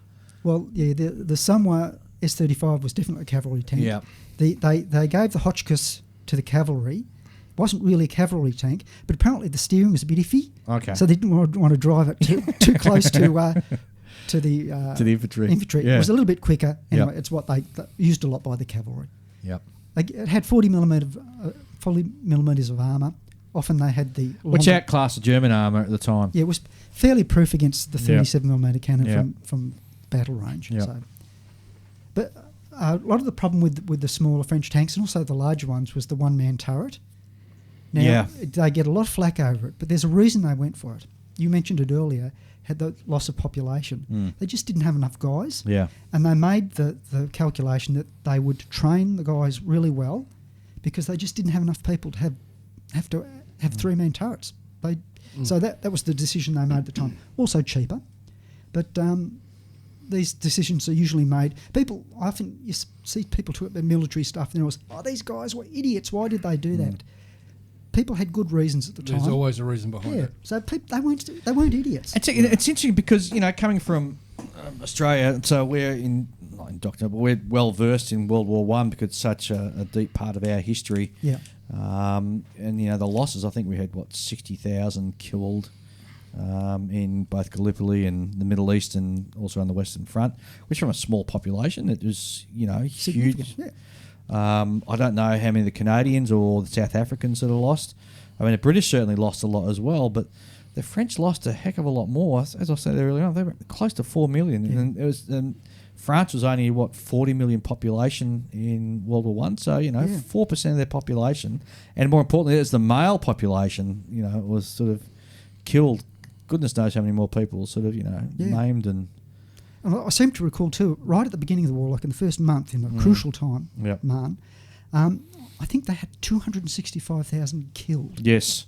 That's horrific. They were bled white during the first couple of weeks of the war. So through August to September, and of course then you had the big panic in the end of September where the Germans were really pushing hard, overextending themselves logistically. But we had Paris, which was the second largest European city in 1914. I think at the time it had 2 million people living there. Yeah. The only biggest city at the time was London. And you had people just packing up and whatever they could and just deserting and fleeing the city. And I forget the name of the French general who was given the task of putting fortifications around. But he said it was just silence because a city of 2 million was almost empty. Yeah. It was just astounding. Sorry, we digressed back to That's World War. right, yeah. But you're That's- right, and hence the reason why the French were looking at other ways of sort of manning the That's tanks, right, yeah. and for them, a single man turret was working the way it should have worked. And they were supposed to have radios, but the radios they weren't in every tank, and they weren't very good. Basically, a line of trees might stop them A transmitting. bit like the Japanese radios. Perhaps they sourced them from the same place. Yeah, maybe they did. Right, I'll just move on to a couple of other tanks. Sure. There's the very large FCM-2C tank, which Mung gave us a kit of. It astounds me till today. And So what was that brand again? Mung, M-E-N-G, Ming. Okay. Ming. Yeah. Okay, A yeah. bit like feng shui. Yeah. We call it Ming here and Yeah. on the bench. Yeah. Well, if you're saying Ming, I think most people know what you're talking That's about. true. Yeah, it's the evil You- emperor from Flash Gordon. Yeah, you know what I mean? Oh, that was Ming. Ming the Merciless. Ming the Merciless. Yes. Just a quick digression. If you want to learn how to pronounce a lot of words we don't understand from other languages, Google Translate. Go to Google Translate, put in the word. It's great for learning German words and French words. I used to see for years I called the Samoa, Samoa, which is wrong. And a French person heard that, people were like, what? So it's just that's Sacre bleu, what are you saying? yeah. So you can ponce about a bit and use the correct I'm pronunciation. constantly butchering even the English language on this podcast, let alone foreign language. Perhaps you'll run Google Translate for English as well. Yes, I should. Oh no! At what point do you have to sort of cut your losses and go, it's a little too late now. I got too much to catch up on. It's never too late to be smug. Oh, right, that's yeah. true, yeah. Yeah, right. Anyway, that tank, which I was going to get, I've been on before. I've got these strange rules, and I want things that actually saw combat, and Yep. it almost fit in because they were supposedly on their way to the front on a train when they were dive bombed by Stukas. Didn't someone do a diorama of that? That they may have done. I remember seeing a diorama of that. There's a whole heap of Germans standing next to one of these big ass tanks, and it was on a flatbed, Yeah. and it's got like big holes. Looks like it's been aerial bombed. And whoever done the job done Yeah. a marvellous job at this diorama. But yeah, it was one of them tanks, and I thought, geez, that's a huge tank. Yeah, massive tank. It's still the biggest tank, isn't it? No, I don't know. I think It's some very Russian heavy. It was ones like that probably 60 beat tons. it. Yeah. But your little quirk of only building tanks that have Yeah. seen combat. Yeah, well, there's a reason here. I found out, in fact, what happened is they were being driven away from the front because they're a 1921 tank. Yep. So they thought, we actually won't use these. They actually were up armoured to 60 mil, but I think they thought, yeah, they're going to break down and we'll send them off somewhere. They're really for propaganda. So they're actually, and the tanks that were blown up, that the railway line was dive bombed, but not that train. So they were actually blown up by their own side. They had charges in them. And the Germans were able to get one intact because one of the charges didn't go off. So that's why they got them. So that's out of my list because it wasn't really going to fight. Yep. So anyway, they had some fascinating light tanks. The Oh, AMR yeah, 33 and AMR 35, like little light reconnaissance tanks but they did quite a few different versions of them. There were tank destroyer ones. There were a couple of different armaments on them, and some great-looking artillery observation vehicles with special turrets with rangefinders on them. So the French had very advanced ideas, and as I say, in a couple of years would have been done some really spectacular stuff. I think I've left. Wait a minute. The Renault ACG1, which I saw a picture of on the screen before. Also, terrific tank. Do you say the Renault NC or Renault ACG1. You whizzed past it before on the screen there. Okay. And wasn't widely used. There weren't a lot of them. Actually, Belgium had 8 of them. Because we often talk about the French armour. We don't mention Belgium and the Netherlands as well had some armour. Netherlands armour, not particularly good, Ian.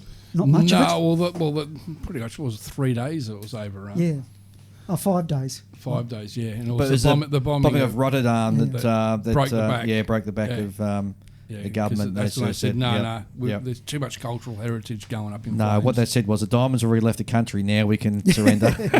They shipped all the diamonds out. Well, was it the Queen, current Queen? She shipped over to America. Yeah. during that The time. Netherlands actually had their own armoured cars. They had, Correct, yes. I've Got an uncle of mine who actually fought against the Germans Oh, right. when they invaded Was he Holland. in an armoured car?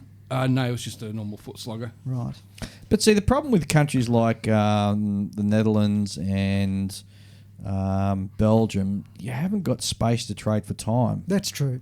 And so you're even before the get-go, you're up against you're back up against a brick wall. Now, there was it World War II or World War One where I'm pretty sure it was World War II. Belgium, they had a couple of large forts and they held that quite successfully for a period of time. Yeah, but till they sent the German paratroopers in. Yeah. With the DFS gliders and so basically took everyone out. Yeah. Yeah, that was those dome turrets. Yeah, that's Yeah. right. Yeah. Yeah. But even, I mean, and because the French are, are pillared, and you come back to these myths that have been espoused and they've been done by, obviously, the victors of war because they want to sort of have a different spin on the defeat. Yeah. I mean, they're saying the Maginot Line was, completely useless. Well, it wasn't. Because if it was useless, the Germans would have attacked through that. Exactly. They didn't. Yeah. They ended up going around it and coming down behind it. Yeah. And it was quite an effective barrier that actually prevented Germany deciding to go that way. And a lot of people say, why didn't they keep going to the coast? Well, they couldn't politically. It sort of would look bad if they built it on the border with Belgium. Yes. And also, there are other political factors that they weren't able to do it. So, yeah, but there's another reasons for things happening. Yeah, yeah. Just fascinating time period, Totally fascinating agree. story. Actually, with the Netherlands, I'll just mention that there's an M39 armoured car, which is pretty cool. Germans took a lot of photographs of it. They must have really enjoyed it. And there's a resin kit of that. So I'm not quite sure who did it. But no, Belgium had sort of a few tanks and tank destroyers, which were apparently fairly effective. They didn't have thousands of them. Cause Were they locally produced or were they bought from other countries? I think they were sort of Vickers designs. Right, okay. They were basic, sort Probably of built under semi-open. license. I tried to look up the history of it. I couldn't find out. I knew I was coming on, but I couldn't find out quickly enough. But they had a little Vickers light tank armed with a machine gun, and had these tank destroyers which had a 47mm gun. 47 millimeters is which quite was- large for the time. Yeah, wasn't very long, but it was quite effective against the German tanks of the time, and they weren't didn't enjoy fighting against them. I think they got more than they bargained for. But the Belgians fought really well. They did. But again, small country, Small country. small army. Yep, They did their best. yep. Yeah. So again, and you've also got to think with the Netherlands, they were neutral. Yes. So Yeah. They were sitting there that's right. minding their own business Yeah. and, Yep. and whack. Yep. I mean, but then look at Norway and Denmark. Denmark. I mean, they were sort of sitting there minding their own business and, Yep. and whack. Although that did cost the German Navy Poland. Well, Yeah. Well, Poland. Poland's another classic. They got whacked on both sides, the Russians and the Germans at the same. What was it, Catlin Forest? But the only good thing about, from the Allies' point of view, is it gutted the German destroyer fleet up in Norway. Oh yeah. Oh, yeah. Yeah. The Narvik fleet. Yeah, it just Yeah. gutted it. Did they lose 10 destroyers? I Yeah. think? Was it 11 or 10? 10 Yeah. destroyers, I think. And they Which is lost pretty the- much the destroyer fleet. I think they had about 12 or Yeah. 14 or so to start off with. And they lost the Scharnhorst up. Yeah, up they did there too. In the middle of winter. Yeah. Imagine God. going down in the middle No. of winter in the Arctic Circle. No. Would have been quick. Yeah, you wouldn't have lasted long in the water. 3 minutes max. Better than being eaten by sharks. Yeah, well, that's true. True. So it was really a huge gamble, the German. And I think the German High Command wasn't impressed with the to actually be going in and having to sort of sit down and do these plans. They weren't that comfortable. Yeah, they were quite reluctant. Yeah. Yeah. The whole thing was, like when you read this book by the Blitzkrieg myth. Which I have to get now. Yeah, well, You've really whetted my appetite. It's really, I could even lend you mine. That would No, make it I easy. like to have my own books to hang on because I dog ear it and all this sort of stuff. Yeah, I could try not to do that to them. Well, definitely don't lend me to your books, Ed. Yeah, but in that he talks, the high-ups were astounded how well it all went. Yeah. They weren't expecting it Yeah. to go as well. No, Yeah. Yeah, so amazing. Yeah, one of those things. and they were quite against the whole idea at first. Then suddenly they changed. Oh, suddenly this is a great idea. So, Just before we finish up, because we're hitting nearly 2 hours. coming up. there was more to talk about. Oh, well, please do. That's what I'm going to. I was just going to mention. Not a lot of people think about the Battle of France. Yeah. Italy was involved. Italy invaded France They came right at the tail end. Yeah. That's right, they did too. into the mountains there. Yes. And apparently got a very bloody nose from the French Alpine troops. But there are kits available. They had the CV 35 and 33, the little Caravalace. Bronco made Yes. nice models, need modification, like many models, but not a fun model to make. And it's got an interior, unfortunately, not comprehensive. I've recently built one and had to add a lot. Unfortunately, after I'd well started, so made life difficult. Talk about making a rod for your own back. I mean, it was partly France's fault that Italy came in against it, because Italy was hard done by at the end of World War One. They didn't get the territory they were seeking, and they fought some ugly fights up in the Alps there. It was really dirty warfare. Yeah. And they lost a lot of troops in World War One fighting on the Allied side. And at the big sort of carve-up table at the end of World War One, they didn't get anywhere near what they were hoping to get, if anything at all, in regards to territory. Yeah. So there's France, there's England, or Britain, I should say, carving up all the different empires and everything, and Italy was sort of left begging at the end of the table. Yeah. Would that be one of the reasons they took on Ethiopia? I think Because that would have been one of the most one-sided battles ever. Because Yeah. Ethiopia at that time, they were medieval. Yeah. They were fighting with swords and spears up against a mechanised military. Yeah. You know, Mussolini had these sort of grand designs of the new Roman Empire. Yes, as that's such, right. Yes. And he certainly felt... Well, just look at what he'd done. He raised Caligula's pleasure yacht from that lake, and the Germans burnt it to the ground when they left Italy. They were sort of definitely... And that was a reason why I think they came in on Germany's side, or one of the reasons that helped sort of push them over the edge, I think.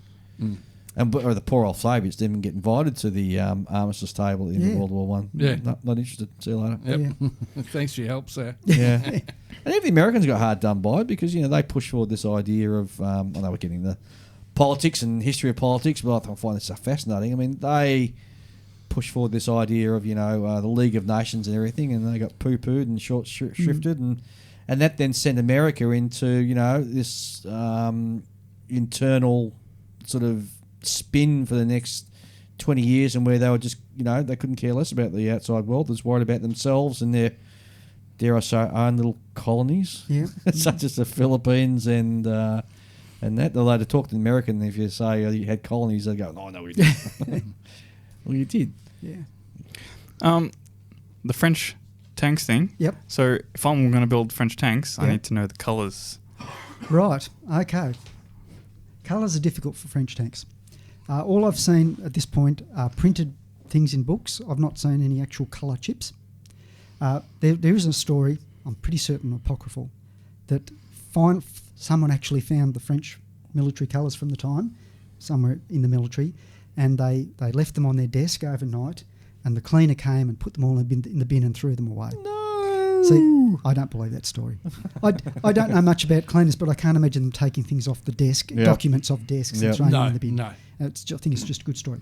There is a couple of paint sets. Got to find them. Where are we? MiG Ammo make one. That's AMIG 7110, which is 6 colours. I haven't seen it in person, but looking at the colours on the net, I'm not so sure about that one. There's the Polish form called Hataka. Yes. I've got some of their paints, actually. I haven't used them yet. Right. They're sort of they're proper acrylic, aren't they? Yeah, and they're straight out of the bottle into the airbrush too. So, yep. Well, they make an early World War II French Army paint set. Didn't seem to have all the colours, but they look like they're better colours than, at least in the MiG set. One thing too is with the Tamiya ones, they give you mixes. I'm not impressed. I know there's a colour the French used, was sort of like a sea green colour, and Tamiya say it's their colour sky, which doesn't seem right to me. So I'm a bit up in the air about French colours. I'd like more information, really, because I don't speak French, and it's a bit hard to sort of work out from the French forums what's going with colours. At least the last time I looked, I got a bit discouraged. So that's at this point, the Hataka set's the only one I would talk about being maybe worthwhile. I'm not a big fan of the Tamiya So this is the issue. I mean, so you've got books and such that have representations of what the arm would look like. Yep. So do you then go with your gut and say, okay, well, that looks a close rendition? I mean, we're looking here on got the screen up with Tank Encyclopedia, for example. Yep. It's showing us about 30 different sort of variations of different types of camouflage. Right. Do you just go by gut and say, okay, well, I'm going to go close enough's good enough? Well, or I think to some extent you do. I noticed at one point they were talking about one of the really good, or at the time the only good guide to colours was contemporary paintings. They had a lot of war artists going around doing stuff. Problem is artists can do things just to make things look better. But that was the best they had. But I have sent the Hataka set mention orders, which makes me think they've got some new information than I know about.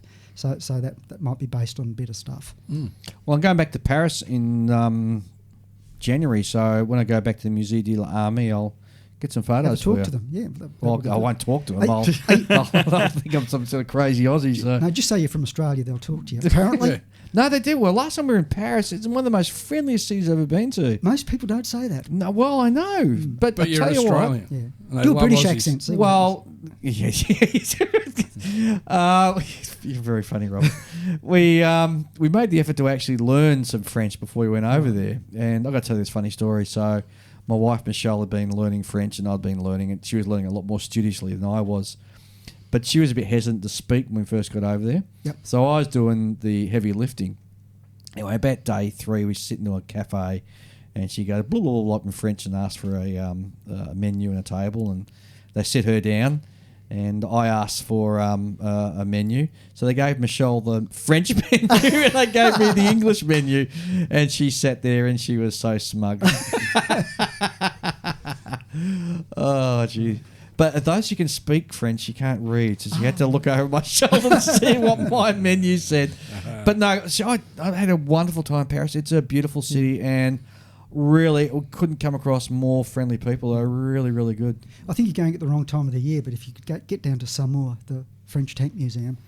Yeah, I am going wrong time of year, so we're going in their winter, which is good because the crowds are just non-existent, and you got the whole city to yourself pretty much. I think Samoa's closed in winter. Yeah, and it's funny, I've got to double check with my trip to Canada too, because I think some of the air museums are closed, don't open until early February, so I've got to time myself to get there for February. But anyway, I digress from the discussion. I've got some better news on British colours. Yes. Now, the British tanks at the time were painted in a colour called khaki green G3, and there's a bloke called Mike Starmer from the UK. He's a colour guru, and he gives a mix for Tamiya paints, which I can give you here. Where can we find Mick if you want to find him online? Has he got a, just if you put in Mike Starmer. Yep. How do you spell his second name? Starmer. Yep. You put that in and Tamiya mix. Yep. And it'll come up with stuff. Google will light up like a Christmas tree. Yeah, because he does all the British colours. Yep. Desert colours everywhere. So, do you remember back in the old days, the Qantas scheme used to be pale blue and grey? This was sort of like a camouflage scheme in the desert, sort of a splinter thing. It was always pale blue and grey, and it now turns out that, in fact, it was green. It would chalk very badly and show up in colour photographs as blue. So all those models are wrong. So he's got the official orders with colour chips that he matches paints to. Wow. So he's great. So I'll just give you quickly. It's a fairly easy mix for the G3. It's 3 times XF62 and 2 times XF59. I don't remember what 62 is, but 59 is German desert yellow. So that's a really easy mix. And also on British tanks at the time, they always had gas detection paint on them, like little splotches of green, bright green paint, which was near where they could see from inside the vehicle. And that's XF4 from Tamiya. So that's an easy one. And the idea, of course, if mustard gas hit it, it would change the colour of the paint. I think it goes brown. Yeah, something like that. Also, the disruptive, they used this G3 colour and a darker green colour. Now, Mike Starmer at this point hasn't found this colour, but he gives a mix that looks pretty effective, which is 3 times XF61, 2 times XF58. So they're very easy mixes, and they come up really. The G3 is really good. So I'd imagine the Bovington Tank Museum would be open to you sending inquiries to them in regards to specific colour swatches or call-outs as well. I know they help a lot. I'm not sure whether they give you help with the colours. They might sell you some things. May well do. I know they sell plans and documents, so which is fair enough. No, Bovington is a place you've got to go to. It's just awesome. But now I want to go to the French Tank Museum as well. It's the French Bovington. Yeah. And their tanks run. They have like a tank day and C-Char B1 bis running around and a Somewhere. Oh, seriously? R35s and one's from World War One. Wow. So they're very slow. Yes. Yeah, they would be. Yes. Definitely would be. I remember pedal power. I watched a video of one and it's sort of like, this video is taking a long time while it just goes past you. You can always fast forward it. Yeah, it's true. Yeah, All right. There's one final thing I would like to mention. I love Master Club metal tracks. They're fantastic, so easy to put together, beautiful. Wish I could afford to buy them for my tanks. But the good news for people that like French tanks is the Somewhere S35, the early version, the more interesting camouflage with pale blue on the top. Couldn't make because it uses the early tracks. Now, Master Club are bringing out early and late tracks for the Somewhere S35. So finally, you can do that really cool camouflage with the pale blue on the top. Are the tracks expensive, are they? Around $50. Oh, geez, I'd spring for that. It's nothing for a ship modeler. Yeah, true. Well, that's right. Is this how you justify all your expensive purchases? It is. I mean, Ian and I know we're going to be talking about this next episode when we get into ships. I mean, buying the ship itself, that's the cheapest part. That's the cheapest part, is actually buying the plastic, Yeah. Actually, for one model, one of your ship models, the Shokaku, I could buy tracks for every one of my kits from Master. Yeah, pretty much. Yeah. Robert, it was great to have you back Yes, again. definitely was. Always a wealth for having me of back. knowledge and very informative. And in some ways, I hate having you on because you get me fired up to go and buy stuff I don't want to buy. Buy French tanks. That's it. Well, at least there's plenty of Tamiya kits out there for you. Well, for that's the- true. I love my Tamiya kits. I Too really true. do. Actually, I left out the little Renault UE Chenalette from Tamiya, which is another nice kit. Okay, there you go. No guns. No guns. All right, guys, let's wrap this up. We're 2 hours. This has to be a record This for is us. a record. By the time I do my post-production, I'll sort of be hitting 2 hours and 10 minutes almost. Yep. But anyway. So let's go around the room. Robert, thanks very much. Thanks for having me. No problem. Ian. Hey, party on. Julian. Yeah. I really need to get back to my modelling. You do. Get out of your funk. Yeah, I know. Get out of your funk and start building. Yep.